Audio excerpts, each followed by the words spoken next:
Close your eyes, take a deep breath, and let yourself relax as we journey back to the frozen north. You awaken in a drafty thatched hut, breath fogging in the morning air, your body shivering before your mind has even caught up to the reality of where you are. The floor is little more than packed dirt and frozen mud.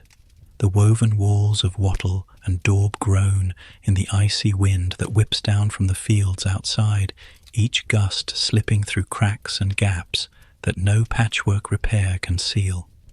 This is medieval winter, and it does not forgive weakness. There are no central heating systems humming in the background, no radiators quietly doing their work, no electric blankets tucked beneath quilts. There is only raw cold pressing through the earth, through the wood, through the air itself, and your body must survive it or give in. Welcome to survival mode, where every choice you make in this frigid world could be the difference between waking up another morning or never waking again. You pull the rough woolen blanket tighter around yourself, but the fibers are scratchy and thin, worn from years of use. Beneath it, your clothes are layered but insufficient. A coarse linen shirt, patched trousers, maybe a wool cloak if fortune favors you. Nothing close to the insulating marvels of modern down jackets or thermal underwear. Here, in this age, clothing is both armor and lifeline. The cold air bites at your exposed skin, making every breath sting your lungs like needles of ice. Outside, the fields are white with frost, and inside, your own home feels more like a barn than a refuge. The walls do little to keep out the winter's breath, and each draft feels like a predator finding its way to your bones. You sit up slowly, shuffling closer to the fire pit in the center of the hut. The coals have burned low during the night, their glow buried beneath grey ash.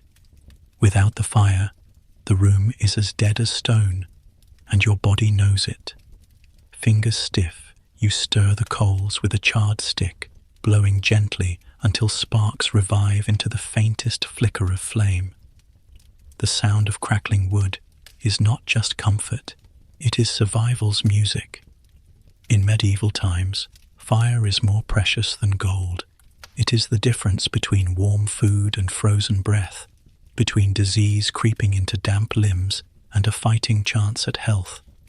Fire is heat, light, protection, and in this season, the beating heart of existence itself. The fire grows, casting shadows against the walls, and the smoky air gathers above your head. Chimneys are a rarity in your world. Instead, the hut fills with smoke that finds its way out through the thatch roof, seeping into the rafters, staining every beam black. Your eyes water, but you tolerate it, because that smoke means warmth and the faint chance of cooking something edible. It also serves another purpose: killing pests, fumigating the home, and even preserving meats hanging in the rafters. This is how medieval people survived winter nights that would otherwise take them. In every smoky breath, there is both irritation and salvation. As you move around the hut, you see the meager possessions that stand between your family and the grave. A pot blackened with soot, a wooden spoon worn thin, a small pile of firewood stacked carefully against the wall, already shrinking as each day demands its share. Firewood is more than a resource. It is currency, survival capital. Without enough, the winter will claim you. Gathering it is a task that consumes daylight, energy, and precious calories, but without it, all other labors are meaningless. You glance at the floor, where straw has been spread to soften the earth beneath your sleeping place. It rustles faintly as you shift. Straw, in this era, is more than bedding. It is insulation. Against frozen ground, straw creates a barrier, however thin, between your body and the earth's draining cold. Families sleep in clusters, pressed together not out of affection, but out of necessity, body heat pooling like coins into a shared pot. The cold is an enemy no one can face alone. Children, parents, even grandparents often lie together beneath the same blankets, turning the bed into a fortress against the winter's siege. You step outside, and the morning air slams into you like a wall. The sky is pale grey, the sun a faint smear behind a curtain of clouds. The fields stretch empty and brittle, frost glittering across furrows that only months ago gave crops to fill the larder. Now the land is a barren grave, its promise postponed until spring. Each breath sends plumes of mist swirling in front of you, and the silence of the world is punctuated only by the distant caw of a raven or the groan of frozen trees. This is not the winter of storybooks. This is winter as predator, and you are prey trying to outlast its hunger. Your thoughts turn quickly to food, because in this era, hunger is as constant as the cold. The diet of medieval winter is fuel for survival, not luxury. Salted meats, dried peas, hard cheese, black bread, root vegetables pulled from cellars. These are the lifelines that carry families through. Each bite is heavy with calories, because without them, your body cannot generate the heat it needs to keep your blood from freezing in your veins. You remember the pottage simmering in the pot yesterday, a stew of barley, beans, and perhaps a scrap of pork if fortune smiled. It was not feast, but fuel, eaten by the hearth's glow, its warmth lingering longer in memory than in your stomach. Inside again, you tug at your cloak and adjust the layers over your body. Wool is the true ally of winter, its fibers trapping air and holding heat against the skin. Cloaks, tunics, hoods, mittens, all of them, if you are lucky enough to have them, are fashioned from this miracle fabric. The wealthy may wrap themselves in fur, lining their garments with fox, hare or lambskin, but for the common person, wool is the shield against death. Layer upon layer, you fight the cold with every thread. The hut creaks as wind presses against it, and you look around, wondering how much longer this fragile structure can withstand the season. Sod roofs, packed with earth and grass, provide some insulation, but drafts creep in through every corner. You stuff gaps with straw, clay, or rags, knowing that each tiny effort could mean a warmer night. Even the simplest barrier matters. In medieval winter, comfort is not a luxury, it is a battle. Your ears catch the distant lowing of a cow, and you realize that survival is not only about your body, but about the animals as well.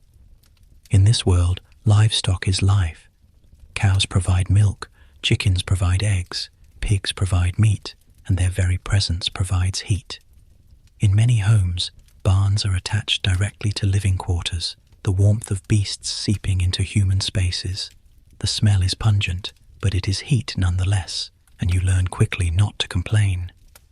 Every warm breath in this season is precious, whether it comes from man or beast. As the day stretches on, you join others in the village, gathering wood, repairing huts, tending animals, sharing what little you can. Winter is survived not in isolation, but in community. Villagers cluster together in halls, sharing fires, food, and stories. Songs rise to drive away the silence of the snow, laughter bubbling up even in the cold, because morale is as much a survival tool as wool or wood. Without hope, winter consumes the spirit before it takes the body. The cold deepens as night falls again, and you return to your hut, crouching once more by the fire. Outside, the fields glitter with frost, the stars sharp in the black sky. You curl into the straw, draw the wool close, and listen to the crackle of flames. Survival in medieval winter is not a tale of conquest or glory. It is a story of endurance, of small victories won against relentless cold. Every ember kept alive, every mouthful of food, every patch of straw on the floor. These are triumphs. And as you drift into uneasy sleep, your breath rising in faint clouds above you, you understand the truth that every medieval villager knew in their bones. Winter is the true lord of the land, and survival is an act of rebellion against its rule. The first thing you notice when you step into a medieval home in the depths of winter is the sound the walls make. They creak like old ships in the wind, groaning under the pressure of cold air rushing past them.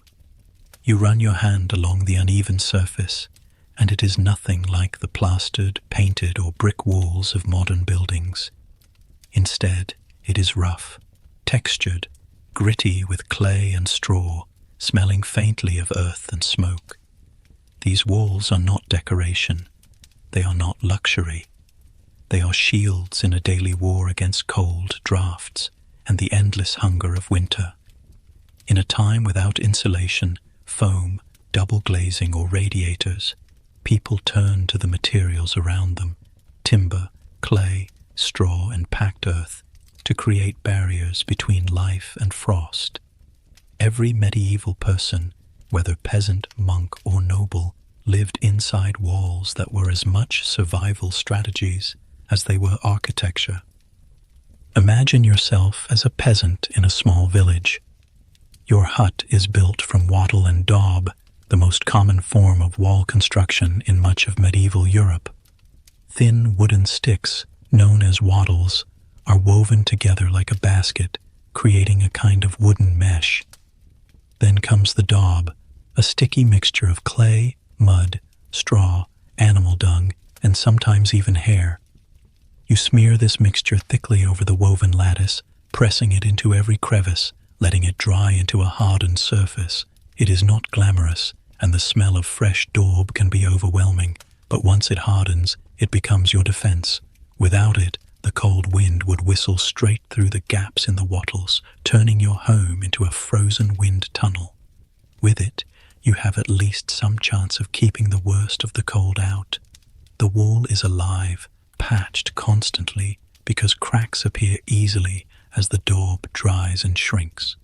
Families spend hours in autumn repairing the gaps, knowing full well that even the smallest hole can let in the freezing drafts that steal warmth from a room like a thief in the night.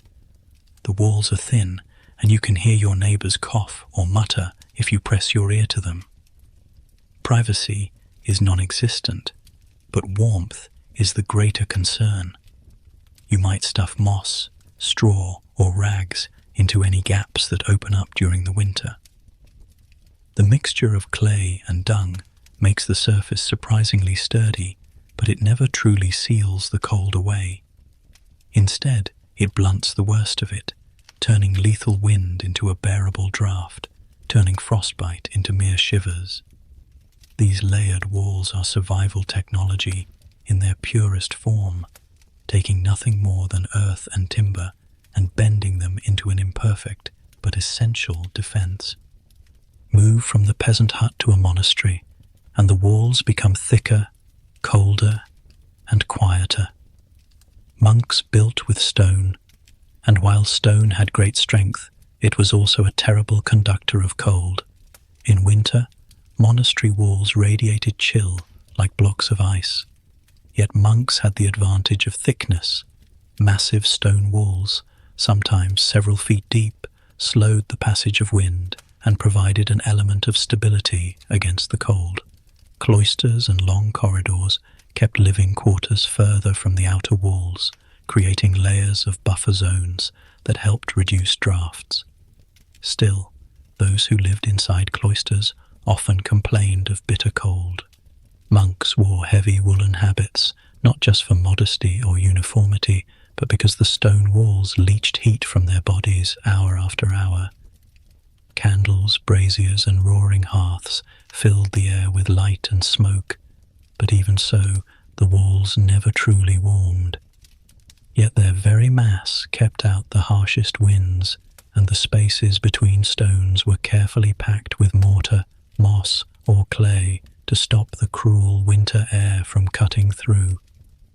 Monks became masters at using tapestries, hangings, and wooden paneling to cover these walls, creating another layer of insulation. Behind those woven fabrics, cold stone lay waiting, but in front of them, the air softened, the drafts slowed, and survival became possible. Inside a castle, you find yourself surrounded by grandeur compared to the peasant hut. but the cold is still there, sneaking through every crack in the battlements. Castle walls are vast, towering structures of stone, built thick for defense against invaders, but also serving as a buffer against weather. You might think such thickness would create warmth, but in truth, stone walls in winter hold onto the chill like a miser hoarding gold. In some castles, the walls are so thick you could walk inside their passages, but they are damp, icy, and unwelcoming. To fight this, nobles and servants alike relied on layering, not just in clothing, but in the very construction of their interiors. Tapestries lined the walls, rich with woven images of hunts, battles, or saints, but their true purpose was insulation. These great cloths trapped air between fabric and stone, reducing drafts, blocking damp, and making massive, echoing halls a little more bearable. Wooden paneling also became popular, adding yet another layer between flesh and freezing stone. A noble might walk through his hall in fur-lined garments, servants tending braziers in corners, but without those hidden layers of wood, fabric, and even straw stuffed into cracks, even he would suffer the bite of winter. Earth itself was often used as a wall, particularly in rural areas where resources were scarce. Peasants dug into hillsides, using the earth as insulation, or built their huts with walls partially buried to take advantage of the ground's steadier temperature. Packed earth mounds could be heaped against the outside of timber structures, turning walls into layered defenses that held warmth inside like a sealed jar. Sod, with its thick matting of roots and grass, was not just for roofs. Sometimes blocks of sod were stacked into walls, the roots binding the earth together, creating thick, insulated barriers that resisted wind. In these walls, the very soil became a survival tool, a silent ally against the winter's fury. The color of the walls might be plain, the texture rough, but behind them, families could cling to life. Inside such walls, drafts were constant enemies. Every gap between logs in a timber home, every fissure in a daub wall, every shift in stone became an invitation for winter's fingers to creep in. Medieval people learned to fight them with layers. Chinks between logs were stuffed with clay or moss. Stone gaps were sealed with lime mortar. Wooden shutters closed over small windows, and when glass was unavailable, oiled cloth or animal bladder stretched across openings to block the worst of the air. Each layer, each improvisation, added one more line of defense. These were not perfect solutions. Rooms still felt cold by modern standards, and frost still gathered on interior walls. But without these layers, people would not survive at all. Consider how much work went into this yearly defense. Autumn was not just harvest time, but patching time. Families inspected their walls, smearing fresh daub over cracks, stuffing new moss into gaps, hanging new reeds or straw in damaged spots. Monks assigned tasks of checking stone joints, ensuring no water seeped in to freeze and expand during the cold months. Castle servants hung fresh tapestries, sealed shutters, dragged wooden screens into place. These were ritual acts of survival passed down across generations. To ignore them was to invite death, for once the frost settled in, it was too late to build defenses. Imagine the sensory experience of such walls.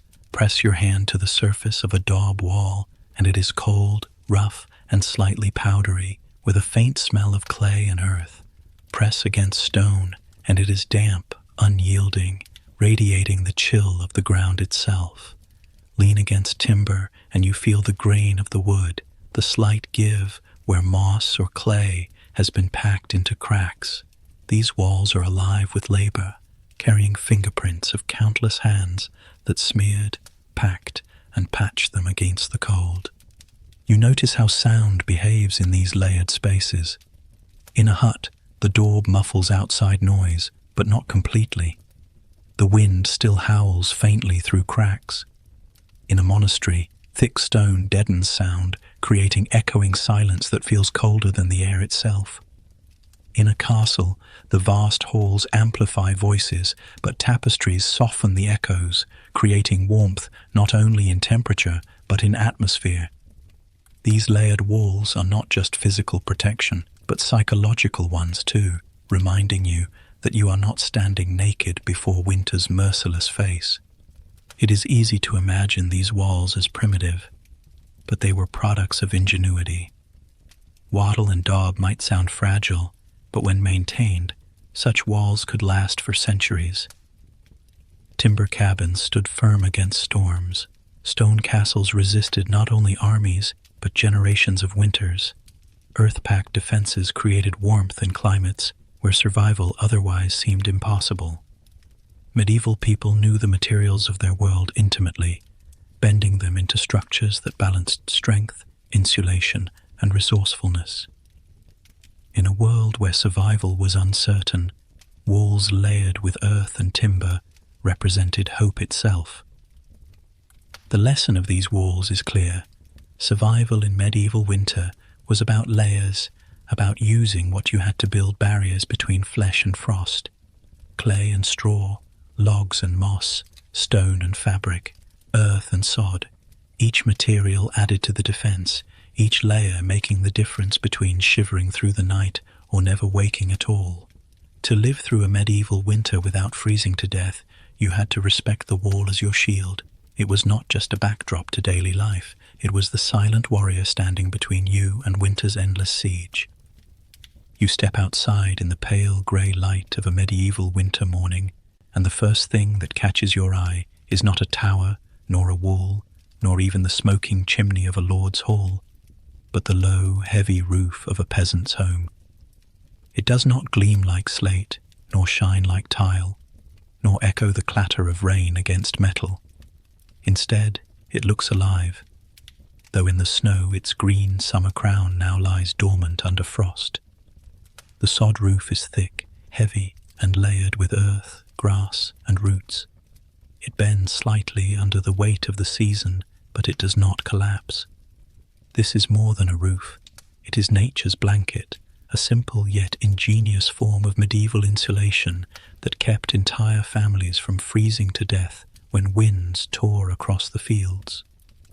To understand the survival of countless medieval households, you must first understand the sod roof, the crown of earth that turned huts and halls into habitable shelters during the most merciless winters. You place your hand against the edge where wooden beams poke through the packed earth.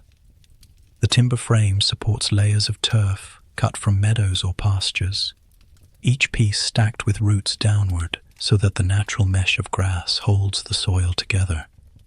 In the warmth of summer, these roofs bloom green, sprouting like miniature gardens. In winter, the grass lies dormant, the thick layer of earth hardened into a shield against cold. Unlike thatch, which leaks and rots without constant repair, sod roofs provide steady insulation. The earth holds heat inside, keeping the biting winds from cutting straight through the rafters. Families who built beneath them might still shiver, but they had a fighting chance. Without that extra weight of soil and root, the thin timber of a peasant's hut could never have stood against the endless drafts of winter. The sod roof is more than survival. It is a marriage between human necessity and the natural world. Medieval people did not have rolls of fiberglass insulation, but they understood instinctively that earth itself could trap heat. Soil absorbs warmth during the day, releasing it slowly at night. Even in winter, when the sun is weak and the days short, the sod roof functions as a thermal barrier, slowing the loss of precious warmth from fires and bodies inside. It is crude compared to modern insulation, but in its simplicity it is brilliant. To live beneath a sod roof was to live under earth itself, using the skin of the land as protection. Imagine lying in a smoky hut on a freezing night, listening to the wind whistle across the fields. The sod roof muffles the sound, dulls the scream of the storm, and absorbs the rattle of sleet and snow. Instead of icy drafts slicing through the rafters, you feel only the slow creep of cold. a danger you can fight with fire, blankets, and body heat. The sod above you traps warmth like a great earthen quilt, and though it cannot erase the harshness of winter, it buys you time, comfort, and life. The peasants who stacked turf upon their rafters knew that the difference between surviving January and perishing in it might be measured in the thickness of those sod layers. Not only peasants used sod roofs. In monasteries, outbuildings and barns often relied on them because they were inexpensive, durable, and surprisingly effective. Monks, disciplined in both prayer and labor, cut turf in careful squares, layering them upon beams until the roof became a living skin. In summer, those roofs grew lush, humming with bees, dotted with flowers that rooted in the soil. In winter, the green was stripped away, but the insulation remained. The animals kept in barns with sod roofs fared better than those left in open fields. Their body heat, trapped by the earthen layer above, kept the stalls warmer, reducing sickness and death. In this way, sod roofs were not only about human survival, but about the survival of entire medieval economies, because livestock meant milk, meat, hides, and the ability to endure scarcity. Castles and stone halls were different. Nobles preferred slate, tile, or lead for their roofs, materials that showed wealth and power. Yet even in those places, sod was used for outbuildings, stables, and workers' homes, because nothing else matched its balance of cost and function. When storms blew across the high walls of a keep, servants huddled in sod-roofed dwellings just outside. They did not envy the lords in their draughty stone chambers, where thick walls trapped damp and tiled roofs rattled under the wind. The peasants beneath their sod roofs might not have had luxury, but they had something closer to comfort. Cutting sod for roofs was a communal task. Families and neighbors went out into meadows with sharp spades, cutting thick slabs of turf in squares or rectangles. These were heavy, each block a patch of living earth held together by the intertwined roots of grass. Carried carefully, they were laid like bricks across wooden rafters, staggered so the seams overlapped. Layer upon layer built a dense mat, sometimes a foot thick, heavy enough that the timber frame beneath needed to be strong. The roots grew into one another over time, binding the sod roof into a single living layer that lasted for decades if tended. The work was hard, but the reward was priceless. Warmth in winter, shade in summer, and a roof that healed itself as grasses grew back over the seasons. Inside such a home, the sod roof changed everything. The air was still cold by modern standards, but it was less brutal. Fires burned longer without being snuffed by drafts. Children pressed closer together under wool blankets, and their combined heat lingered longer in the room. Cooking smells clung to the smoky air, but so did warmth. You might still wake in the morning to frost on the inside of the walls, but you would wake alive. That was what mattered. In a world where freezing to death in your sleep was a real danger, the sod roof stood between you and the grave. Sod roofs also protected from rain and snow. The thick earth absorbed moisture, slowing leaks, while the roots helped channel water away. Snow piled upon them, but instead of crushing the beams, it acted like another layer of insulation, sealing warmth in even more. Medieval people understood this balance instinctively, accepting the added weight of snow because they knew it meant a slightly warmer night inside. Every flake that landed on a sod roof became another ally in the fight against cold. The sod roof also created a bond with nature.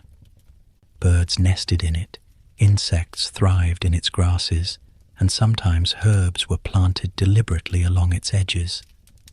In summer, these living roofs blurred the line between human home and meadow, creating houses that seemed to rise organically from the earth itself. In winter, when life retreated, the sod roof still stood as proof of that connection, a reminder that survival was always tied to the land. You did not conquer the cold with these roofs. You endured it by leaning into the strength of the soil. To sleep beneath such a roof was to understand that survival depended on ingenuity, labor, and the quiet gifts of nature. Peasants could not afford tiles. Monks could not waste resources on luxury. Even nobles relied indirectly on sod roofs, for their servants and animals needed them. Every layer of sod represented hours of labor, but also years of protection. When you looked up at the dark beams holding that heavy earth above you, you felt gratitude as much as weariness. Those beams might sag, but they would hold, and the earth upon them would keep the killing frost at bay. In today's world, we look at sod roofs as curiosities, preserved in open-air museums or recreated in rustic cabins. But in the medieval world, they were lifelines.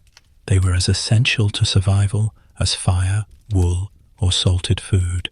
Without them, millions more would have succumbed to winter's hunger. With them, families could endure, pray for spring, and carry their culture forward another year. The sod roof was not decoration. It was not a quirk of history. It was the most vital piece of insulation many medieval people ever knew. So when you imagine yourself standing in a medieval village in the dead of winter, do not look first at the frozen fields, nor the smoke curling from fires, nor the cattle huddled in barns. Look up at the thick roof of sod and grass, and understand that beneath that earthen shield, generations survived. Each blade of grass, each root, each packed clump of soil was part of a greater strategy, a contract with the land itself. You gave your labor to build it, and in return, it gave you life.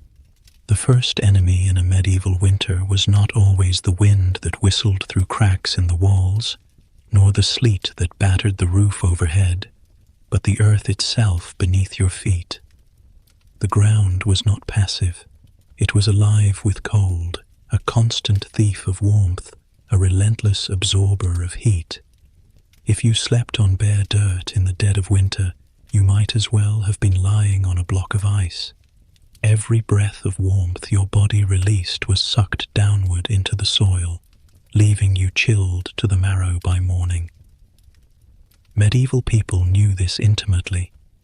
The war against winter was as much about the floor as it was about the walls or roof, and every household, from peasant huts to monastery cloisters to castle halls, developed strategies to fight this invisible enemy.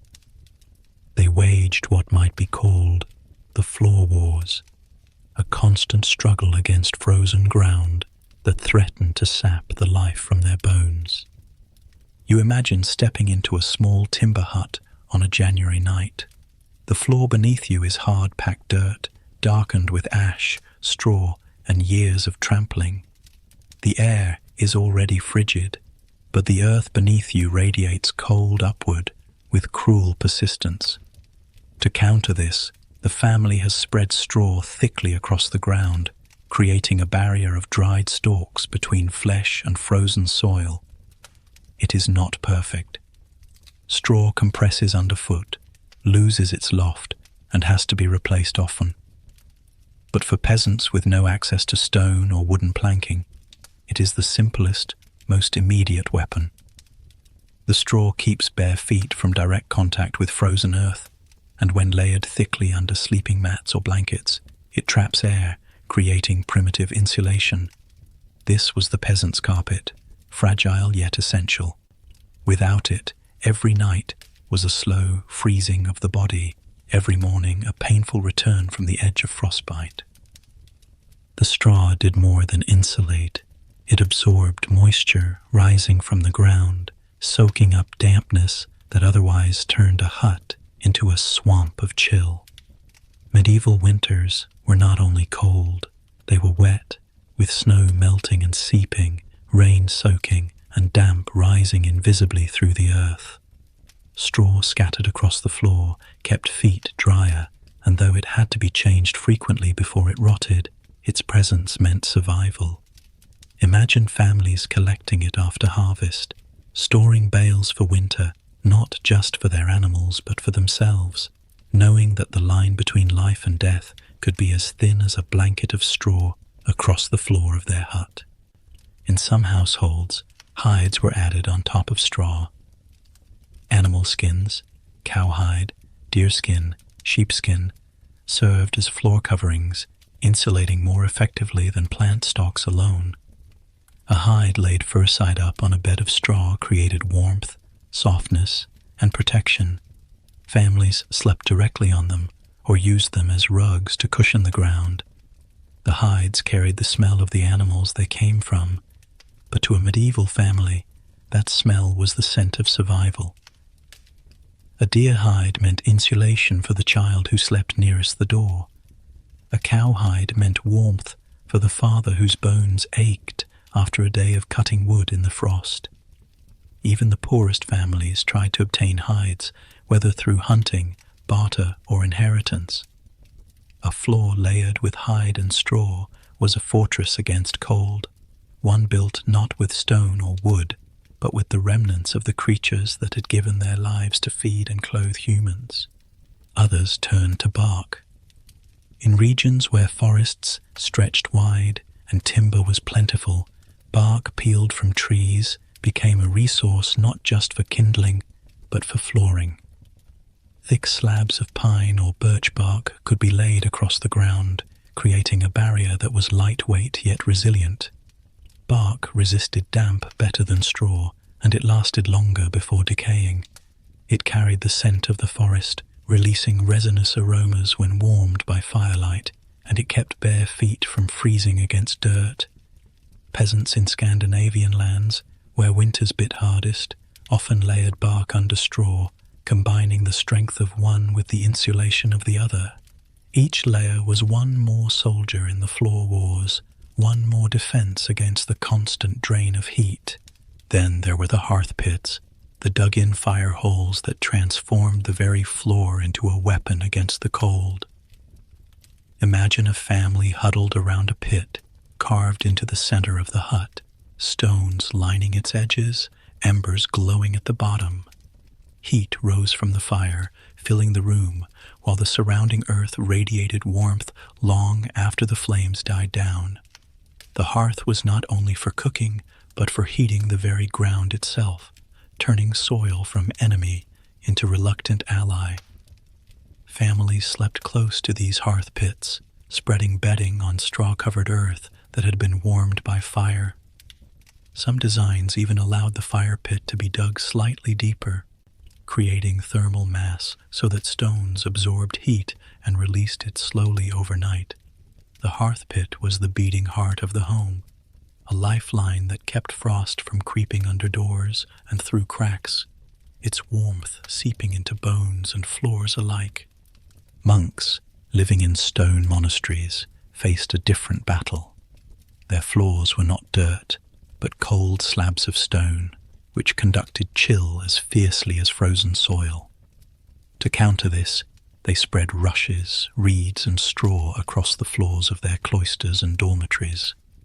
These rushes were not only for cleanliness, but for insulation, creating a barrier between bare feet and icy stone. Fresh rushes were laid regularly, scented with herbs like lavender or mint to mask the smell of damp and decay. Beneath them, the stone still radiated cold, but with every added layer of plant matter, monks created insulation. Their vows of poverty did not allow furs or hides for all, but the rushes were communal, a shared defense against the winter cold that crept through cloister walls and floors alike. In castles, nobles fared better, but still fought the same war. Their grand halls had stone floors, vast and unyielding, that grew so cold in winter that even servants sweeping them could feel frost in their joints. To fight this, tapestries were not only hung on walls, but spread beneath feet in the form of woven mats and carpets. Animal skins lay across the flagstones, and servants spread rushes regularly. Nobles walking in fur-lined slippers still felt the chill beneath, but the layers softened it, reduced drafts, and created comfort. In bedchambers, platforms were sometimes raised above ground level, creating distance from cold stone floors. Wooden planks formed floors within walls, elevating noble families literally above the cold. The higher you slept, the less the frozen ground could reach you. This layering of space was another form of defense, a luxury unavailable to peasants, but built on the same principle: distance from the earth, distance from the cold. Throughout medieval Europe, the floor wars were fought daily. Each layer, straw, hide, bark, rushes, hearth pits, planks, was part of a survival strategy that used whatever was available. Families stuffed gaps in floor coverings with rags or moss.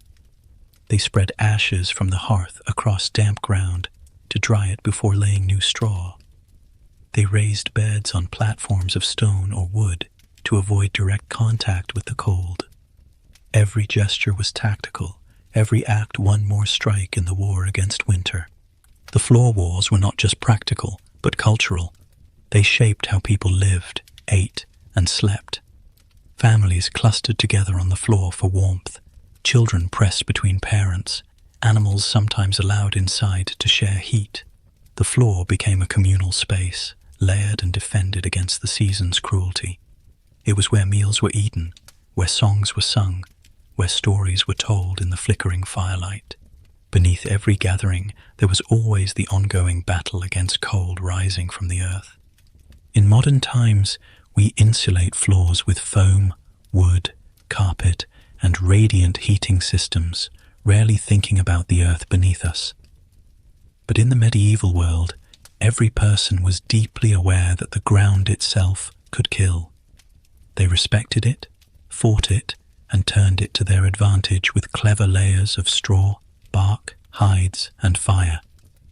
The floor wars were never truly won, but they were endured, and in that endurance, families survived. Picture yourself lying in a medieval hut, straw beneath you, a cowhide spread across your bed, the hearth pit glowing faintly nearby. The air is still cold, your breath fogging in the darkness, but the ground does not bite at your bones as fiercely as it would without these layers. The straw rustles faintly, the hide smells faintly of leather, the fire's warmth seeps upward through the earth. You close your eyes, and though you shiver, you live to see another dawn. In this constant battle, survival is not conquest, but cleverness, not glory, but grit. And the floor beneath you, once a lethal enemy, has been transformed into a grudging ally. This was the reality of medieval winters. Every night was a contest against the frozen earth. Every floor was a battlefield, and every layer laid down, whether straw, hide, bark, or fire, was a weapon in humanity's oldest war, the fight against the cold. The hearth in a peasant's hut was simple. No chimney drew the smoke upward, so the fire burned in the center of the floor, the smoke curling lazily into the room, filling every corner before it found its way out through cracks in thatch or small openings in the roof. In winter, the hut became a cave of smoke, thick enough to sting, but this was accepted as the price of warmth. The smoke helped preserve the thatch above, discouraging insects and pests, and it dried the timbers. It even helped cure meat hung from the rafters. Children coughed, eyes burned, but families knew there was no other way. Fire had to be central because heat radiated outward in all directions, and families needed to cluster around it to survive. The hearth meant shared space. It meant huddling together for warmth, faces lit orange, shadows dancing on walls of wattle and daub. In those moments, the hearth became more than fire. It became family. Monasteries told the same story in different form. In the refectories and kitchens, massive open hearths dominated stone halls. Chimneys began to appear in some places by the later Middle Ages, drawing smoke upward, but for centuries, monks endured the same thick haze that peasants did. Still, they tended their fires with devotion. The rule of Saint Benedict, which shaped much of monastic life, emphasized labor and order, and keeping the hearth alive was as much spiritual discipline as practical duty. Monks rose in darkness to stoke embers, to keep the kitchen fires glowing for the day's bread, and to ensure that the infirmary fires never went out. In a monastery, fire was charity as well as necessity, because without it, the weak and sick could not endure the icy stone cells of winter nights. The hearth here was not only heart of community, but symbol of care, a constant reminder that survival was tied to vigilance, and vigilance was tied to faith. In castles, the story grows grander, but the principle remains the same. Great halls boasted enormous open hearths, sometimes raised on platforms or positioned near central pillars. Smoke roared upward, staining ceilings black even in the most ornate chambers. By the late medieval period, chimneys became more common in noble households, but early halls vented smoke through louvres in the roof, leaving rooms filled with haze. Nobles wrapped themselves in furs and cloaks. Servants hurried with logs and kindling, and still the fire was the center of every gathering. Meals were eaten in its glow. Courts of justice convened before its warmth. Minstrels told tales, and lords declared law, and families gathered to pray in the firelight. Without the hearth, the hall was nothing but cold stone. With it, the hall was alive. Fire transformed a building into a home, a fortress into a place of fellowship. Imagine sitting beside such a hearth on a winter's night. Sparks crackle, logs shift and collapse into embers, heat rolls over you in waves. Around the flames, people's faces glow with vitality. Away from them, in the shadows at the edge of the hall or hut, frost creeps back in, claiming the corners. Fire is life condensed into one small circle of light. To leave its reach is to step toward death. It is no accident that the language of hearth and home intertwines. The hearth is the symbol of belonging. It is where stories are told, where bread is baked, where wounds are soothed, where songs are sung against the storm. It is where children hear their grandparents' tales, where lovers whisper, where secrets are shared. The hearth is memory, comfort, and continuity. Fire also meant food. Without it, raw grains were hard, meat spoiled quickly, and water froze solid. With it, porridge bubbled in pots, bread baked in ashes, stews simmered with roots, and salted scraps of pork. In every medieval home, the hearth was both stove and oven. It turned survival rations into meals. Even the poorest peasant, with nothing more than a pot hung over the flames, could coax nourishment from coarse flour, beans, and cabbage. The fire transformed the inedible into sustenance, filling the room with steam and smell, lifting spirits even as it filled bellies. The hearth gave not only calories, but morale, a reason to keep fighting winter's endless siege. Without the fire, survival food was raw, bitter, and meager. With the fire, survival food became a shared feast, however humble. The hearth was also medicine. Infirmaries relied on fire to brew healing broths, warm herbal compresses, and sterilized tools. Mothers gave warm drinks to children shivering with fever, boiling water drawn from wells in pots suspended above the coals. Midwives delivered babies by firelight because warmth meant life in the first critical hours of birth. Ashes mixed with herbs became poultices. Smoke was believed to drive away illness, evil spirits, and pestilence. Fire was not only warmth, it was purification. To live without fire was unthinkable, because every part of medieval health, real or imagined, depended on its presence. Of course, fire was also danger. A stray spark could reduce a thatched village to cinders in hours. Many towns had fire watches, men whose job it was to walk streets at night, listening for the crackle of flame, smelling for smoke that was not contained. Entire families drilled into their children the sacred rule: never let the fire die, but never let it run wild. This balance was survival itself. Embers were banked at night, covered with ash to smoulder until morning, ready to flare again with a few breaths. To wake to a cold, dark hearth was disaster. It meant fumbling into frostbitten dawn to beg coals from neighbors, a humiliating admission of failure in a world where survival was communal. Fire was life, but it demanded respect, constant tending, and endless vigilance. Yet for all its dangers, fire was beloved. Think of the rituals that formed around it. Families marked holidays and feasts by gathering at the hearth, decorating mantels with greenery at Yule, or tossing offerings into flames during celebrations.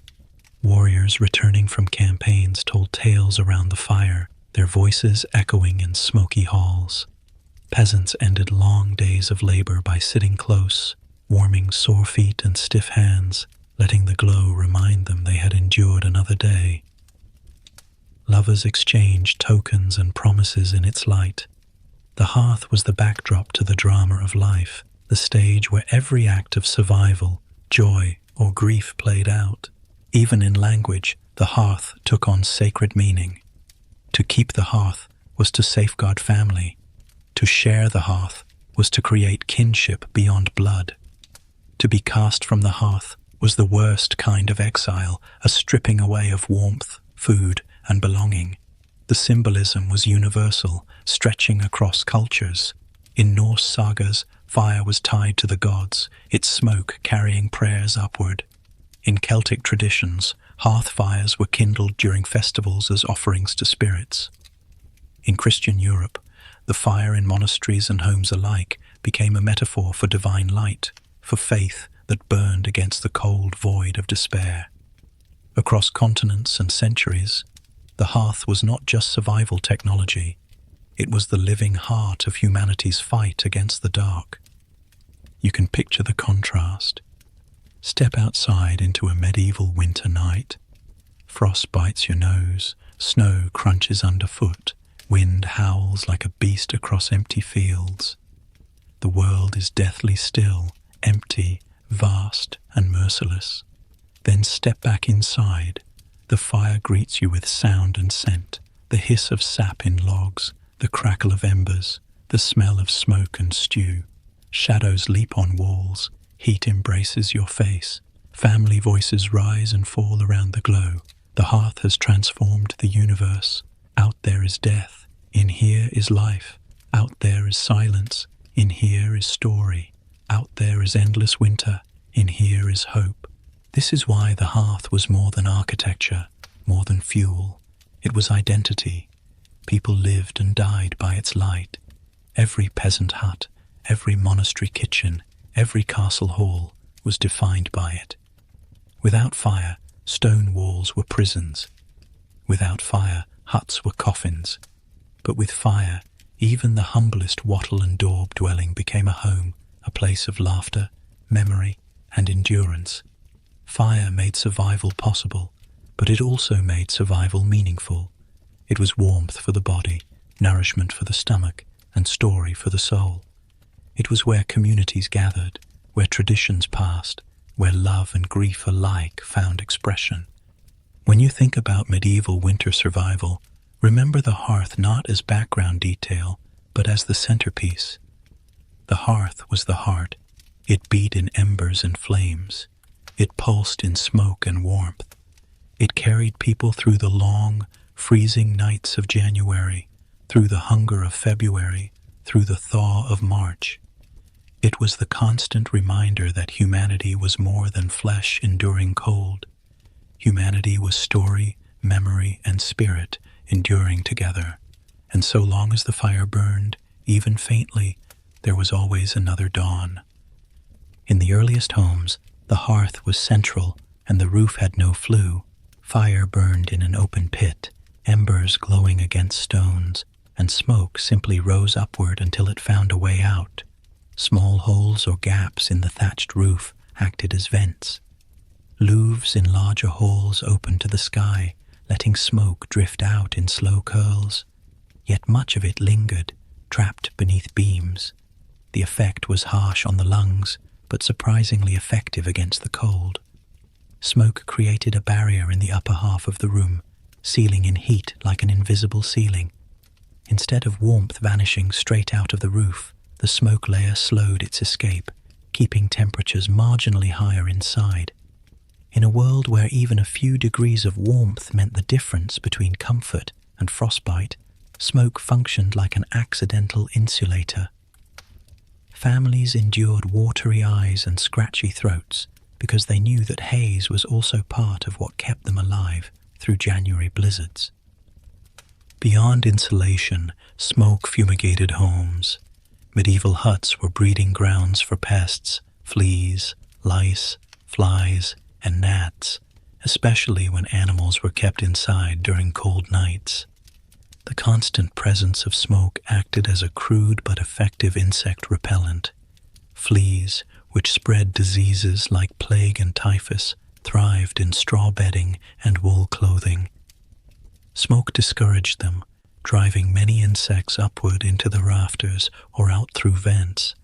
The air may have been unpleasant for people, but it was far worse for pests. Families learned to value smoke for this reason, tolerating its bite because it lessened the bite of something else.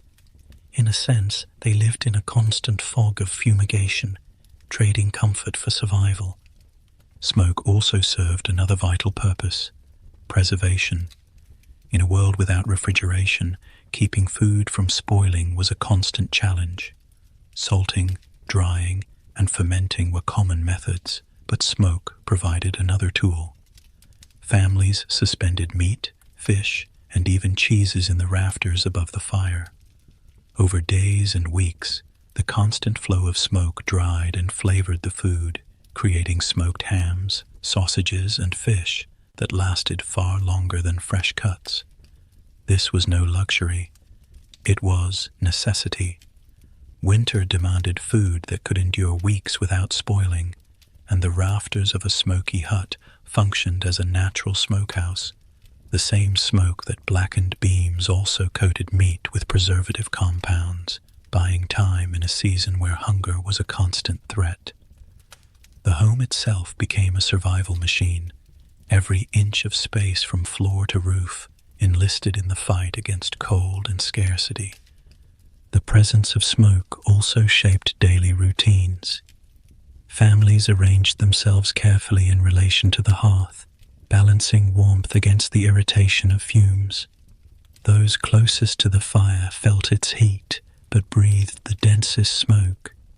Children and elders, more vulnerable to coughing and illness, often sat farther back, where air was clearer but colder. Sleeping arrangements reflected the same calculation. Beds and mats were placed where warmth reached without suffocation, and smoke, drifting upward, sometimes warmed lofts where children slept. Roof beams were blackened year after year until they gleamed with tar-like deposits.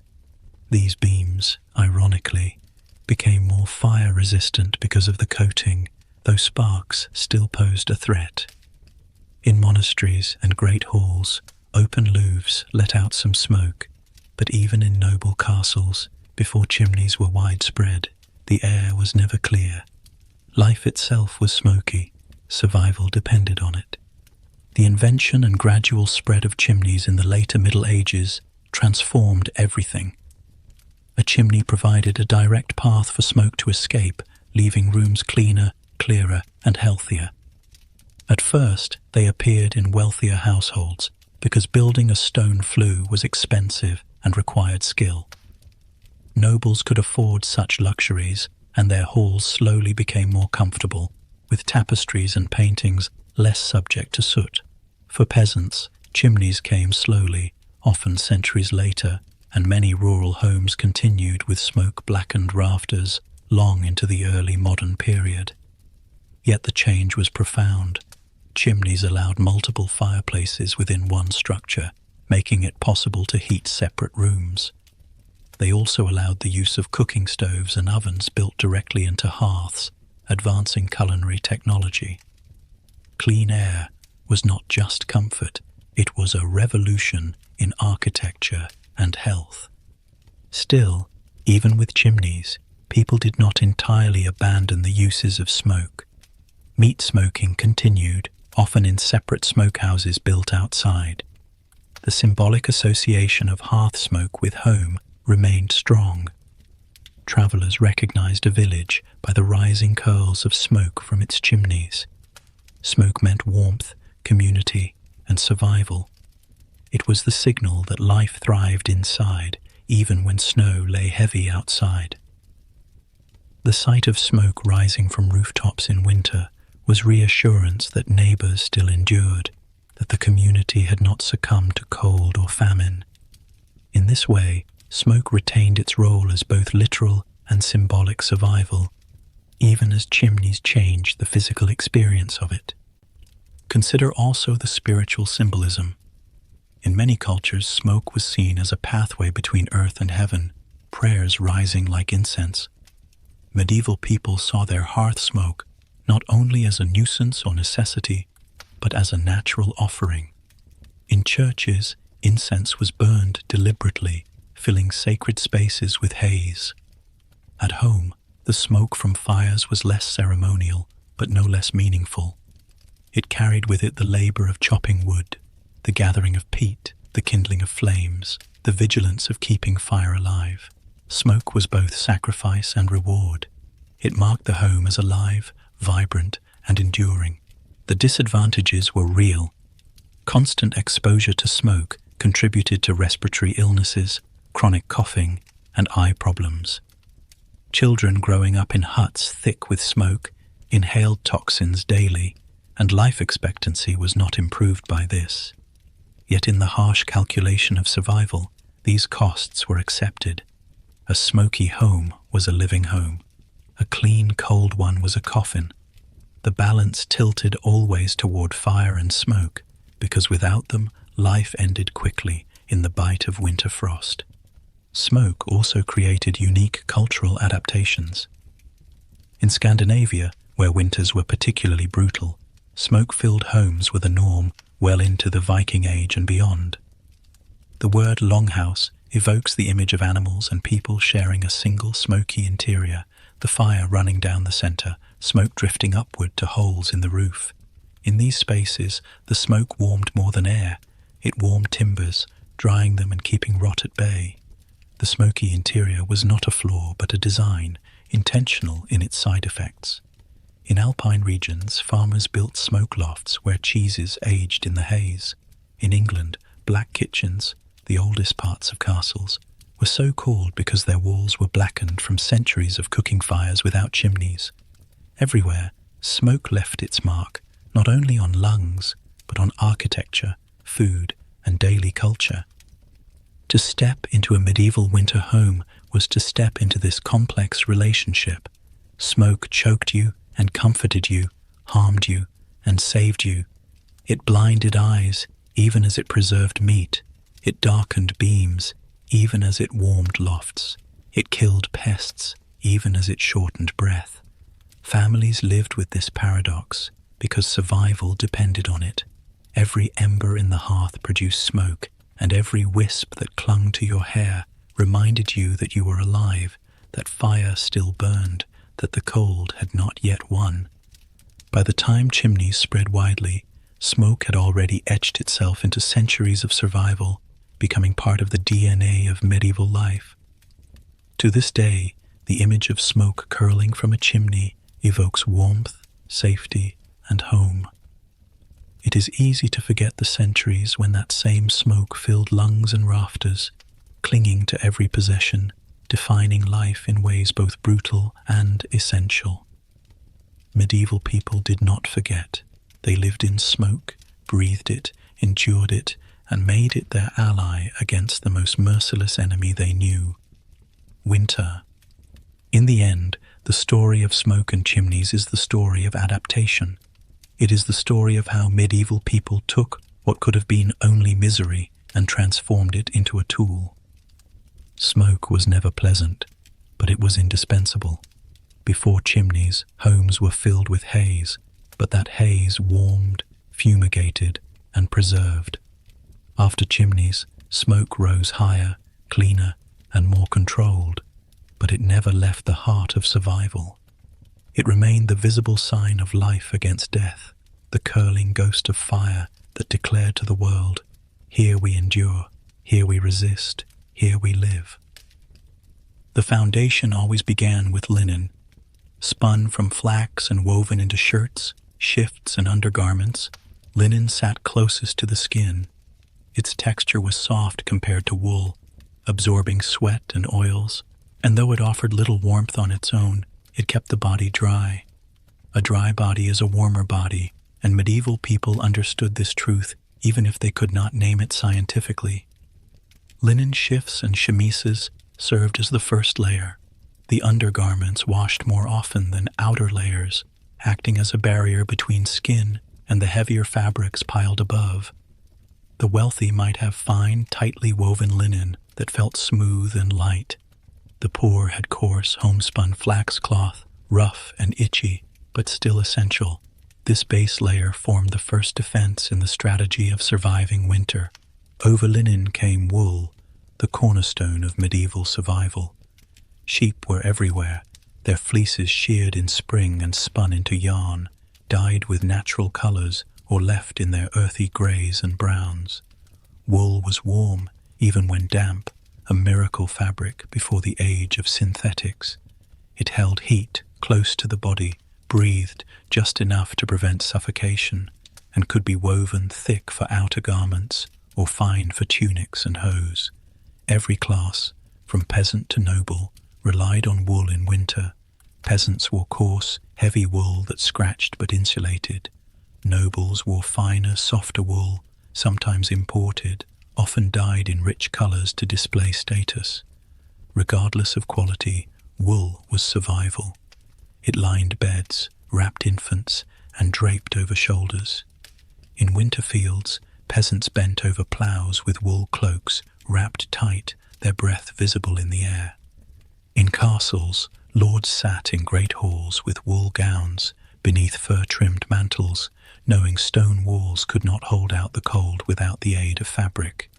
Wool was both ordinary and extraordinary, the backbone of medieval winter survival. Cloaks were the universal outer layer, worn by rich and poor alike. Made of wool or fur-lined fabrics, cloaks provided coverage for the entire body, draping over shoulders and fastening at the neck with a simple clasp or pin. A peasant's cloak might be rough, patched, and undyed, but it blocked wind and trapped warmth. A noble's cloak might be dyed deep crimson, edged in ermine, or lined with sable, doubling as both protection and symbol of power. Cloaks were blankets as well as garments, spread over sleeping bodies at night, wrapped around children, or laid across horses during travel. The versatility of the cloak made it indispensable. Hoods attached to cloaks provided cover for the head, an essential defense since so much body heat is lost there. Fur-lined hoods kept ears and cheeks from freezing, their edges stiff with frost in the morning, but life-saving nonetheless. The image of a traveller wrapped in cloak and hood, trudging through snow, is not fantasy. It was daily reality. Layering extended beyond cloaks and wool gowns. Hose, tight-fitting woolen leg coverings, were worn over linen brays or shifts, protecting legs from the biting cold. Tunics stacked one over another created insulation. Gloves of leather, sometimes lined with wool or fur, shielded hands that had to chop wood, draw water, or grip reins. Fur, when available, added another critical layer. Rabbit, squirrel, fox, and even wolf pelts lined garments.